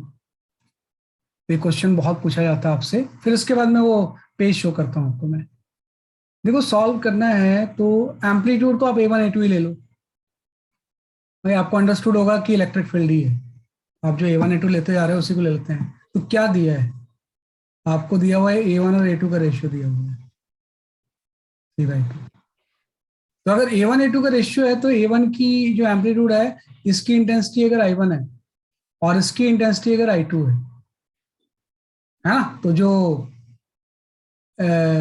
I1 और I2 का रेशियो होगा वो एम्पलीट्यूड के रेशियो के स्क्वायर के इक्वल हो जाएगा, बिकॉज इंटेंसिटी डायरेक्टली स्क्वायर। यहां से अगर I1 I2 का पूछा जाता रेशियो क्या होगा, A1/A2 का होल स्क्वायर हो जाता। तो अगर वो होल स्क्वायर होता तो A1 A2 की वैल्यू पुट कर दे तो ये आपका 9.4 है। लेकिन ये आंसर नहीं, ये नहीं पूछा इसने, ये थोड़ी पूछा हुआ है कि दो अलग अलग वेव थी यहाँ से किसी P पॉइंट पे सुपर इम्पोज हो रही है। अगर P यहाँ इसका एम्पलीट्यूड A1 है, इसका एम्पलीट्यूड A2 है, इसकी इंटेंसिटी I1 है, इसकी इंटेंसिटी I2 है।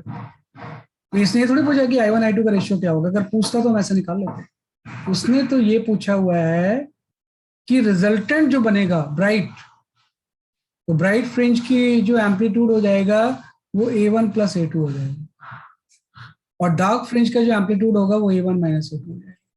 तो एक तो चीज इसने ये पूछी हुई है कितनी होगी, है ना। और फिर उसने पूछी हुई है कि जब इंटरफेरेंस होगा तो जहां पे ब्राइट फ्रिंज बनेगी वहां पे इंटेंसिटी मैक्सिमम हो जाएगी, और जहां पे डार्क फ्रिंज बनेगी वहां पे इंटेंसिटी मिनिमम हो जाएगी। इसका रेशियो क्या होगा? तो आपसे इंडिविजुअल इंटेंसिटी का रेशियो नहीं पूछ रहा है, आपसे पूछ रहा है कि ब्राइट एंड डार्क, ब्राइट में एम्पलीट्यूड प्लस हो जाता है, इसमें माइनस हो जाता है। तो इससे आप निकाल लो कि अगर A1 A2 3/2 है तो A1 प्लस A2 आपका 3/2 एंड 3 माइनस 2 हो जाएगा, ये 5 आ जाएगा। तो पहले पार्ट का जो आंसर है ए पार्ट का वो 5:1 हो जाएगा। और ये जो चीज होगी वो एम्पलीट्यूड का स्क्वायर ही तो होता है, तो इसी चीज को हम स्क्वायर कर लेंगे।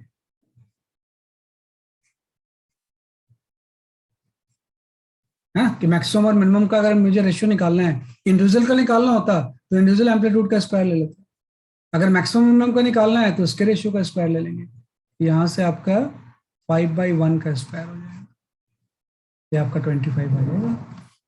तो फर्स्ट इक्वेशन 5:1 आ गया, दूसरा आपका 25:1 आ गया, क्योंकि ये पूछ रहा है intensity, amplitude and intensity of bright and dark fringe, individual का नहीं पूछ रहा है। पहला आंसर आपका ये हो गया, दूसरा आंसर।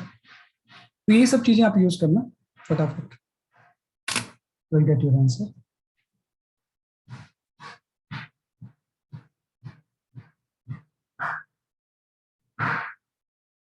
है ना, यहाँ का सवाल।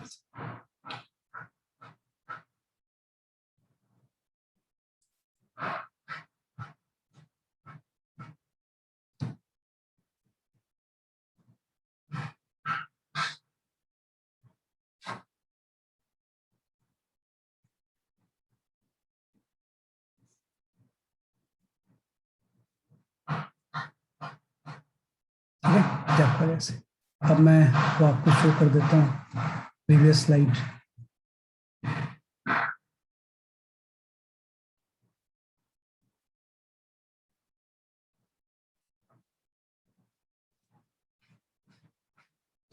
ये देखो बेटा, ये तो प्रीवियस स्लाइड थी।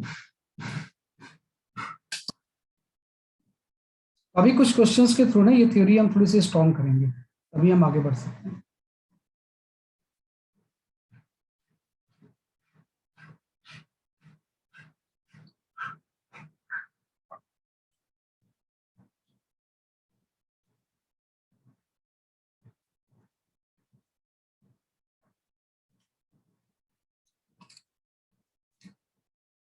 सर लेक्चर खत्म हो गया अभी? नहीं, लेक्चर चल रहा है। आप और सम्स दे रहे हो ना सर? हाँ हाँ, सम दूंगा मैं। ये तो किसी ने प्रीवियस स्लाइड पूछा था, मैंने वो शो किया है ना। आई विल गिव मोर सम। अभी कहाँ लेक्चर, अभी तो बहुत टाइम बचा हुआ है, अभी तो पूरा पढ़ना है हमने। अरे अब टाइम 1:30 तक थोड़ी है, टाइम चेंज हो गया, नहीं हुआ चेंज? हो गया सर, हाँ हो गया ना 2 o'clock चेंज। तक। हाँ हाँ, चेंज हो गया है ना टाइम। मैं वैसे ही भूल जाता हूँ, आप मुझे और भूलवा रहे हो। नहीं, फोर आई भी यूज करेंगे, वेट करो। फोर आई तब यूज करेंगे जब इंटेंसिटी सेम होती है, जब इंटेंसिटी सेम होगी, जब एम्पलीट्यूड और इंटेंसिटी सेम होती है तो फोर आई यूज होगा मैक्सिमम में। दिया ना I1 इक्वल टू, अगर I2 होगा तो ऐसा होगा, है ना। बाकी टाइम में तो उसी को ऊपर चले। चलो अब और सम देते हैं, अभी तो एक से एक सम बचे हैं इसके।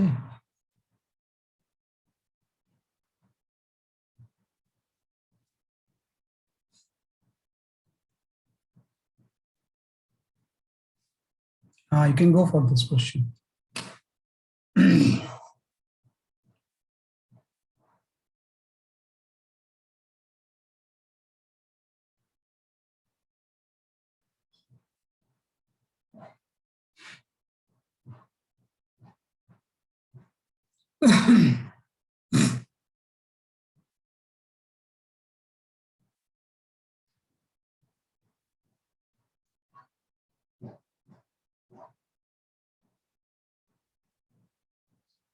इसका क्या आंसर आता है, देखते हैं कौन आंसर देता है सही।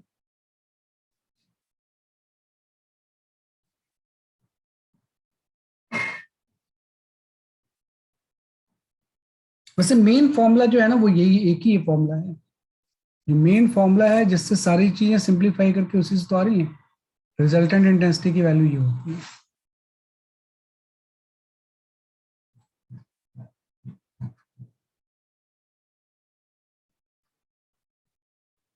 जो वेक्टर वाला फॉर्मूला, बाकी सब इससे ज्यादा।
ये आंसर आया तो है, देखिए सही है या नहीं सही है।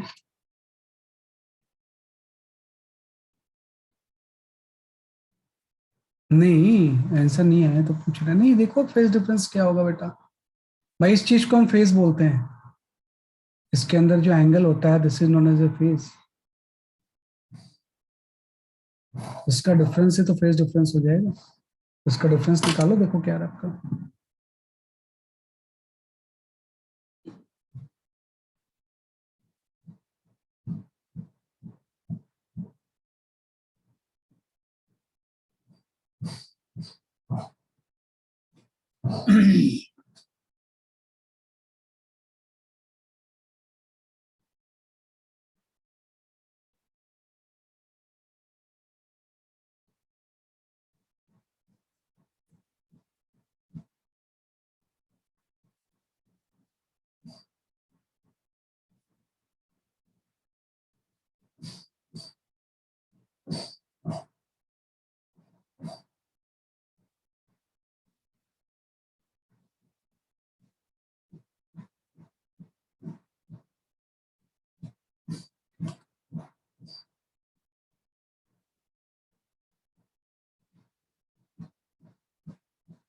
हाँ सही आंसर है,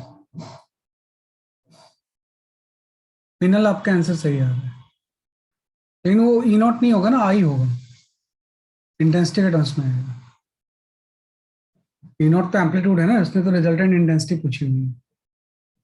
आपका आंसर तो सही है लेकिन आई हो जाएगा।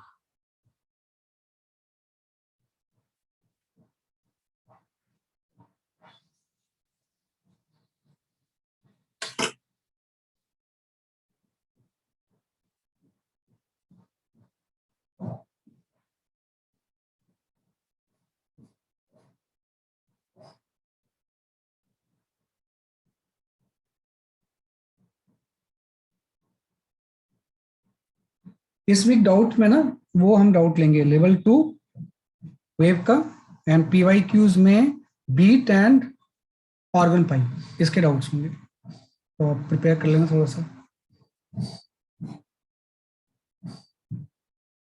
देखो वैसे ये क्वेश्चन सॉल्व हो जाना चाहिए था, इतना टफ नहीं है। देखो इसने ये दिया हुआ है कि पहली वेव का अगर इंटेंसिटी में आई वन ले लूं तो आई वन आई के इक्वल है, और दूसरी वेव के इंटेंसिटी अगर मैं आई टू ले लूं, आई टू मुझे नहीं पता कितना है लेकिन हम निकाल सकते हैं, क्योंकि अभी आपने एक कंसेप्ट पढ़ा है कि जो आई वन और आई टू का रेशियो होगा ये A one by A to के होल स्क्वायर हो जाएगा। तो इसका एम्पलीट्यूड ई नॉट है, इसका 2 ई नॉट है, ये आपका यहां से आ गया ई नॉट बाई 2 ई नॉट का होल स्क्वायर, ये 1/4 आ गया। मतलब आई टू की जो वैल्यू होगी ये 4 टाइम्स ऑफ आई वन हो जाएगी, मतलब आई टू जो हो जाएगा वो 4i हो जाएगा, है ना। अब ये दो वेव सुपर इम्पोज हो रहे हैं आई एंड 4i, तो रिजल्टेंट इंटेंसिटी आप इस फॉर्मूले से निकाल सकते हो, बस फेज डिफरेंस 5 होना चाहिए। तो मुझे बताओ ना इसके बीच में कितना फेज डिफरेंस है इन दोनों वेव के बीच में, मुझे मैसेज करो क्या फेज डिफरेंस है, देखो आप इसमें देखते ही लग रहा है ना कुछ फेज डिफरेंस होगा। हाँ π/2 है ना फेज डिफरेंस, भाई π/2 ही तो है। अब फेज डिफरेंस का मतलब इसका डिफरेंस निकालेंगे, तो इसका जब डिफरेंस निकालेंगे तो π/2 आ जाएगा, बिल्कुल सही है। तो फेज डिफरेंस π/2 है, तो इंटेंसिटी आई एंड 4i है और फेज डिफरेंस जो है वो π/2 है, तो फॉर्मूला यूज कर लो। तो रिजल्टेंट इंटेंसिटी कितनी हो जाएगी, i प्लस 4i प्लस 2, कुछ लिखो या ना लिखो फर्क नहीं पड़ता है, तो ये तो जीरो ही हो जाएगा ना, इंटू कॉस π/2, और कॉस 90 जीरो होता है, तो रिजल्टेंट इंटेंसिटी 4i हो गई, सॉरी रिजल्टेंट इंटेंसिटी जो हो गई वो आपकी इसको सॉल्व करके 5i आ गई, रिजल्टेंट इंटेंसिटी 5i हो गई। कि अगर दोनों की इंटेंसिटी आई एंड 4i है तो उसके बाद सम होके बेसिकली आपका ये 5i हो जाएगा, बस है ना सर। बस थोड़ा सा ठीक से सोचना है और न्यूमेरिकल सॉल्व करना है, कुछ इसमें होता ही नहीं है सर।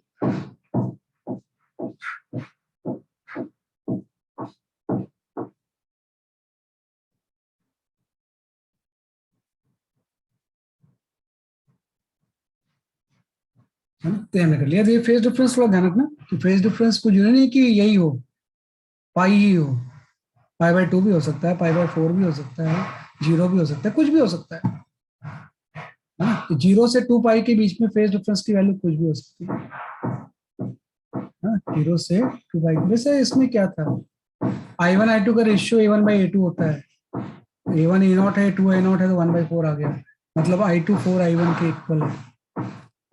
i1 की वैल्यू उसने दे रखी है i1, इसने देखा i is the intensity of the wave express by the field distance, i2 4i हो जाएगा, i 4i 2 i 4i, और इन दोनों के बीच का फेज डिफरेंस π/2 है, cos π/2 ये जीरो हो जाएगा पूरा, पाई पाई आ जाएगा। So, हम सॉल्व कर सकते हैं इसे, ये आपका आ गया ऐसे से, तो इसका जो रिजल्टेंट होगा वो आपका 5π आ गया।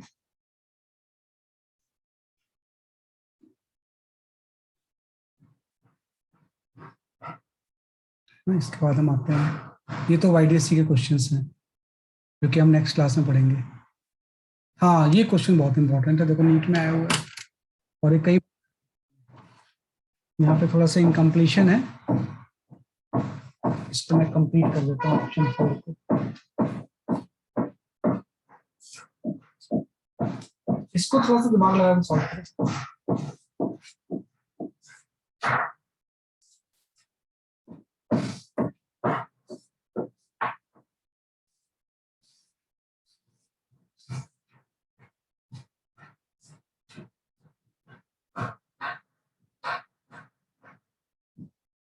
ये आपका n+1 का होल स्क्वायर है यहाँ पे,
सर अगर a बाय b आ गया फिर अगर a minus b a plus b ढूंढना तो कैसे ढूंढेंगे? क्या चीज?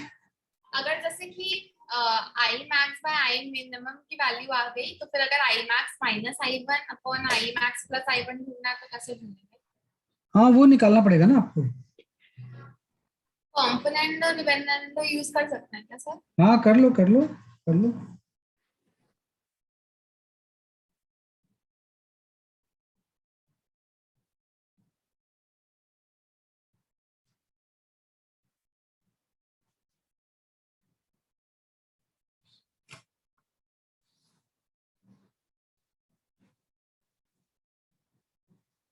हाँ सही, Gautam your answer is correct and Divesh your answer is correct.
चलो मैं एक्सप्लेन करता हूँ इसे ना, थोड़ा कैलकुलेशन में आप इंटेंगल्ड हो गए लग रहा है, इसमें कैलकुलेशन में फंस जाते हैं, लेकिन इसका आंसर आपको ना थोड़ा सा याद ही रखना पड़ता है। ये बार बार ये क्वेश्चन रिपीट होता है, मतलब बहुत इंपॉर्टेंट क्वेश्चन है। कई बार आप, मैंने बोला ना कि क्या किया करो आप, कि जब भी इस तरह से पॉपुलर जो क्वेश्चंस होते हैं ना, हम रिजल्ट याद ही रखते हैं, है ना, और उसकी एक लिस्ट बना लिया करो क्वेश्चन चैप्टर में, कि भाई इस चैप्टर में ये क्वेश्चन का रिजल्ट मुझे याद रखना है, जहां भी न्यूमेरिकल आएंगे तो उसमें मैं सीधे यूज कर लूंगा इसको। तो हमेशा फॉर्मूले के साथ इसका भी बनाते हैं, मतलब ये कोई फॉर्मूला नहीं होता है, लेकिन क्वेश्चन के रिजल्ट को एज ए फॉर्मूला हम ट्रीट करते हैं, तो इसको थोड़ा सा ध्यान रखना। हाँ तो मैं इसको एक्सप्लेन करता हूँ कैसे करेंगे हम इसमें, नहीं क्या दिया हुआ है और क्या करना है आपने। तो मैं I will take one fresh page for that.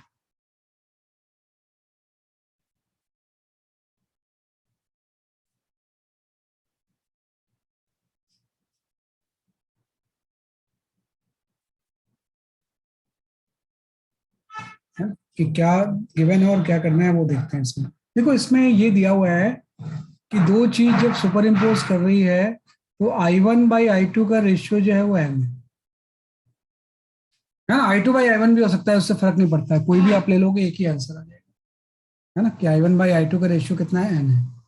तो जब सुपर इम्पोज होंगे तो इसने बोला है कि जो इस टर्म का मतलब क्या होगा, I maximum minus I minimum by I maximum plus I minimum की वैल्यू इस एन के टर्म्स में क्या होगी। और देखो आई मैक्स क्या होता है, पहले वो लिख लो आप यहाँ पे। आई मैक्स की वैल्यू यही तो होती है root I one plus root I two का होल स्क्वायर, और आई मिनिमम होता है root I one minus root I two का होल स्क्वायर। सबसे अच्छा फॉर्मूला यही यूज कर लो सीधे आप। और आई मैक्सिमम तो वही होगा root I one plus root I two का होल स्क्वायर, बीच में प्लस साइन आ जाएगा, यहाँ पे आ जाएगा पूरा अंडर रूट नहीं है ना, root I one minus root I two का होल स्क्वायर, ये आपको निकालना है कितना होगा। तो मैं इसको I one by I two के टर्म्स में लाने की कोशिश करता हूँ। मैं क्या करूंगा, पूरे से रूट आई टू को कॉमन ले लूंगा, है ना, कि रूट आई टू को मैंने पूरे उससे कॉमन ले लिया। तो जैसे मैं रूट आई टू को कॉमन लूंगा, यहाँ पे क्या बच जाएगा, root I one by I two minus one square, minus up हो जाएगा बेसिकली आपका, ये यहाँ पे भी आ जाएगा root I one by I two, है ना, यहाँ पे प्लस वन होगा, यहाँ माइनस वन का स्क्वायर, ये आ गया। डिनोमिनेटर से भी ले लेते हैं कॉमन, यहाँ से आपने रूट आई टू कॉमन ले लिया, रूट आई टू जब कॉमन लेंगे तो ये आपका आ जाएगा इस तरह से, आपका आई टू प्लस वन, है ना, इस पूरे का होल स्क्वायर, है ना, माइनस आपका यहाँ पे आ जाएगा, प्लस आ जाएगा, यहाँ पे प्लस आ जाएगा रूट आई वन, बस ये आ गया ऐसे। तो आपको जो कॉमन लिया था तो कैंसिल ही हो गया, अब सही है। I one by I two का रेशियो आपने एन बोला है, तो पहला चीज आ जाएगी बेसिकली आपकी रूट एन प्लस वन का स्क्वायर, माइनस यहाँ पे आपका आ जाएगा रूट एन माइनस वन का स्क्वायर, भाई यहाँ पे आपका आ जाएगा रूट एन प्लस वन का स्क्वायर, प्लस करके रूट एन माइनस वन का स्क्वायर हो गया, ये आपने इस तरह से लिख लिया।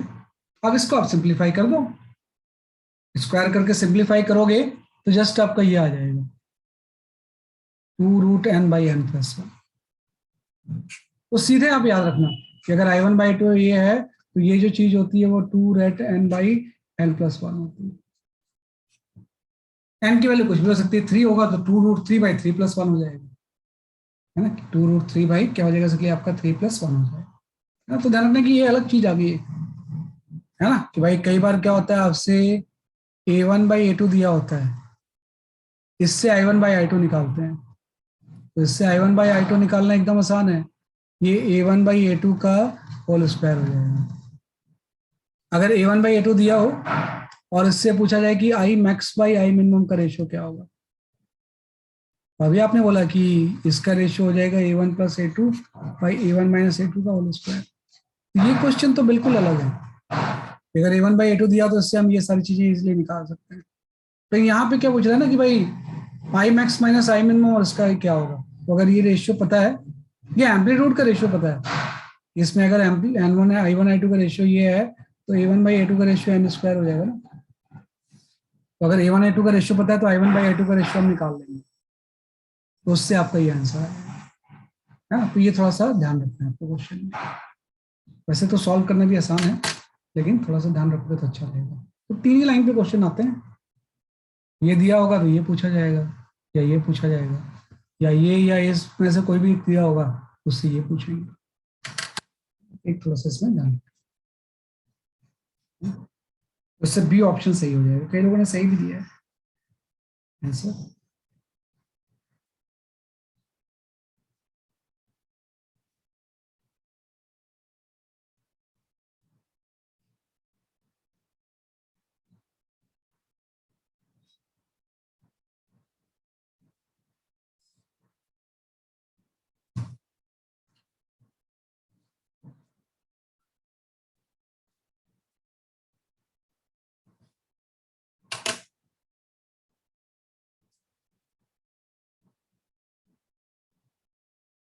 मतलब E1 E2 मैंने ले लिया है, आप E1 E2 ले लो, इलेक्ट्रिक फील्ड के टर्म्स में आपको अच्छा लग रहा है।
ओके, है ना, ये आपका गैस है। चलो, तो एक क्वेश्चन लास्ट ले लेते हैं, और आपके सारे रिकॉर्डिंग्स रहती हैं, तो बार बार मुझे ग्रुप में डालने की अब जरूरत ही नहीं है रिकॉर्डिंग्स।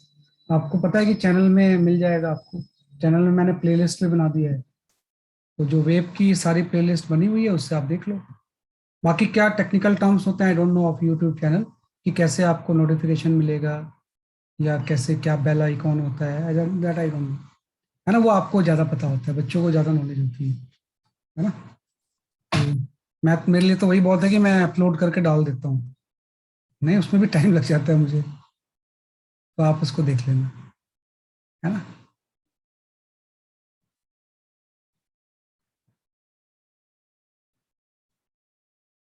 हाँ, मतलब इसने बोला है गौतम ने, we need to press that subscribe and bell icon, तो उससे आपको नोटिफिकेशन मिल जाएगा।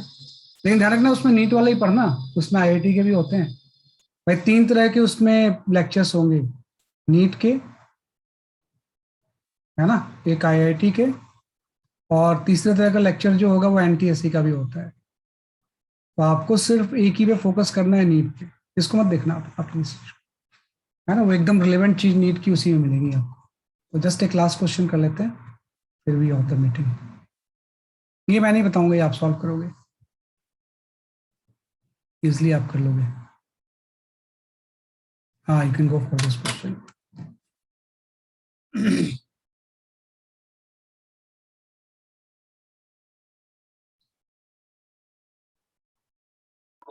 सर हाँ बोलो। सर हमारा एग्जाम में मतलब ऐसा डिले होएगा? हाँ हाँ, मतलब हो जैसे सकता है बेटा, हो सकता है डिले। सर, तो मतलब इजी बनाएंगे ये लोग तो फिर कट ऑफ भी ज्यादा रहेगा। हाँ नहीं, नीट का एग्जाम की बात कर रहे हो आप? हाँ सर, मतलब हम लोग का नेक्स्ट बिल्कुल, 2022 आप में होगा, तो आपका इस टाइम बिल्कुल, तो अपने हिसाब आपका से हुआ ही बिल्कुल, नहीं। आपका बिल्कुल डिले नहीं होगा। Okay sir. आपका मुझे नहीं लग रहा कि डिले होगा, आपका मई में मान के चलो, आप मई में मान के चलो, देविशी और आंसर इज करेक्ट, आप मई में मान के चलो आप।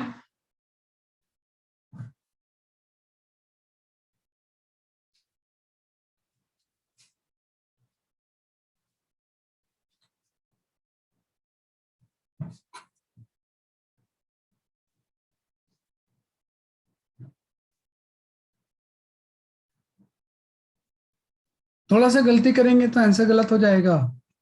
नेत्रा एंड सोहम, थोड़ा सा ध्यान दो, व्हाट हैज बीन आस्क्ड, इसमें केयरफुल रहते हैं थोड़ा सा।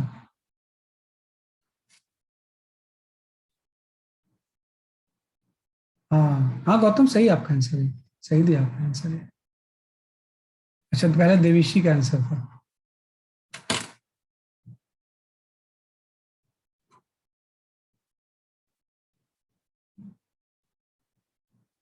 हाँ सोहम, आप सही है, आपका आंसर बिल्कुल सही।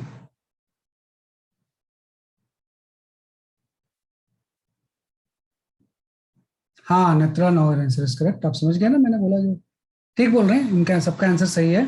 थोड़ा सा अगर हम केयरलेसली देखेंगे ना, तो हम बी टिक कर देंगे जल्दबाजी में, लेकिन बी सही नहीं है, सी सही है। तो क्या दिया हुआ है इसने, ratio of maximum to minimum intensity is the 9:1 दिया हुआ है आपको, है ना, कि आपको जो चीज दी हुई है वो आपको ये दिया हुआ है, आई मैक्स बाई आई मिनिमम। तो आई में max max max by I 1, A1/A2 नहीं होता है, ये होता है डिवाइड बाई A1 - A2 का होल स्क्वायर, है ना। वो तो I1 और I2 जो होता है, अलग अलग इंटेंसिटी जो होती है, वो आपकी A1/A2 के स्क्वायर के इक्वल होती है। तो अगर आप इस क्वेश्चन में मैक्सिमम मिनिमम को ये समझ लोगे, तो आप लिख दोगे ये चीज आपका A1/A2 जो है वो आपका 9:1 है, तो यहाँ से A1/A2 की जो वैल्यू होगी वो 3:1 हो जाएगी। तो ये गलत है ना, ये सही नहीं है, क्योंकि इसने I1 अलग अलग इंटेंसिटी का रेशियो थोड़ी बोला हुआ है, कि सुपर इम्पोज करने के बाद जो मैक्सिमम और मिनिमम का रेशियो है वो इतना है, मतलब ये चीज गिवन है 9:1, मतलब यहाँ से A1 + A2 divide by A1 minus A2 जो दिया हुआ है वो 3:1 है, तो आपको A1 बाई A2 निकालना है। तो उससे कंपोनेंडो एंड डिविडेंडो यूज कर लेंगे, तो उससे जब सॉल्व करेंगे तो A1 प्लस A2 की जो वैल्यू होगी वो आपकी 2:1 आ जाएगी, या क्रॉस मल्टीप्लाई कर लो जो भी आपको लगता है ना। तो इससे 2:1 इज द करेक्ट आंसर। तो केयरफुल अबाउट दिस, ऐसा नहीं करना है, ये अप्रोच गलत है, ये सही है ना। तो हम कर सकते हैं ऐसे। इनफैक्ट कभी मैंने भी ये गलती कर दी थी, ये आपका गया ऐसे। ठीक है, तो दैट्स ऑल फॉर टुडे, आज के लिए इतनी काफी है ना। तो आज थोड़ा सा हमने पढ़ लिया इंटरफेरेंस ऑफ लाइट की बेसिक कंसेप्ट। नेक्स्ट क्लास में हम पढ़ेंगे Young's double slit experiment. Next class का जो टॉपिक होगा that is your Young's double slit experiment,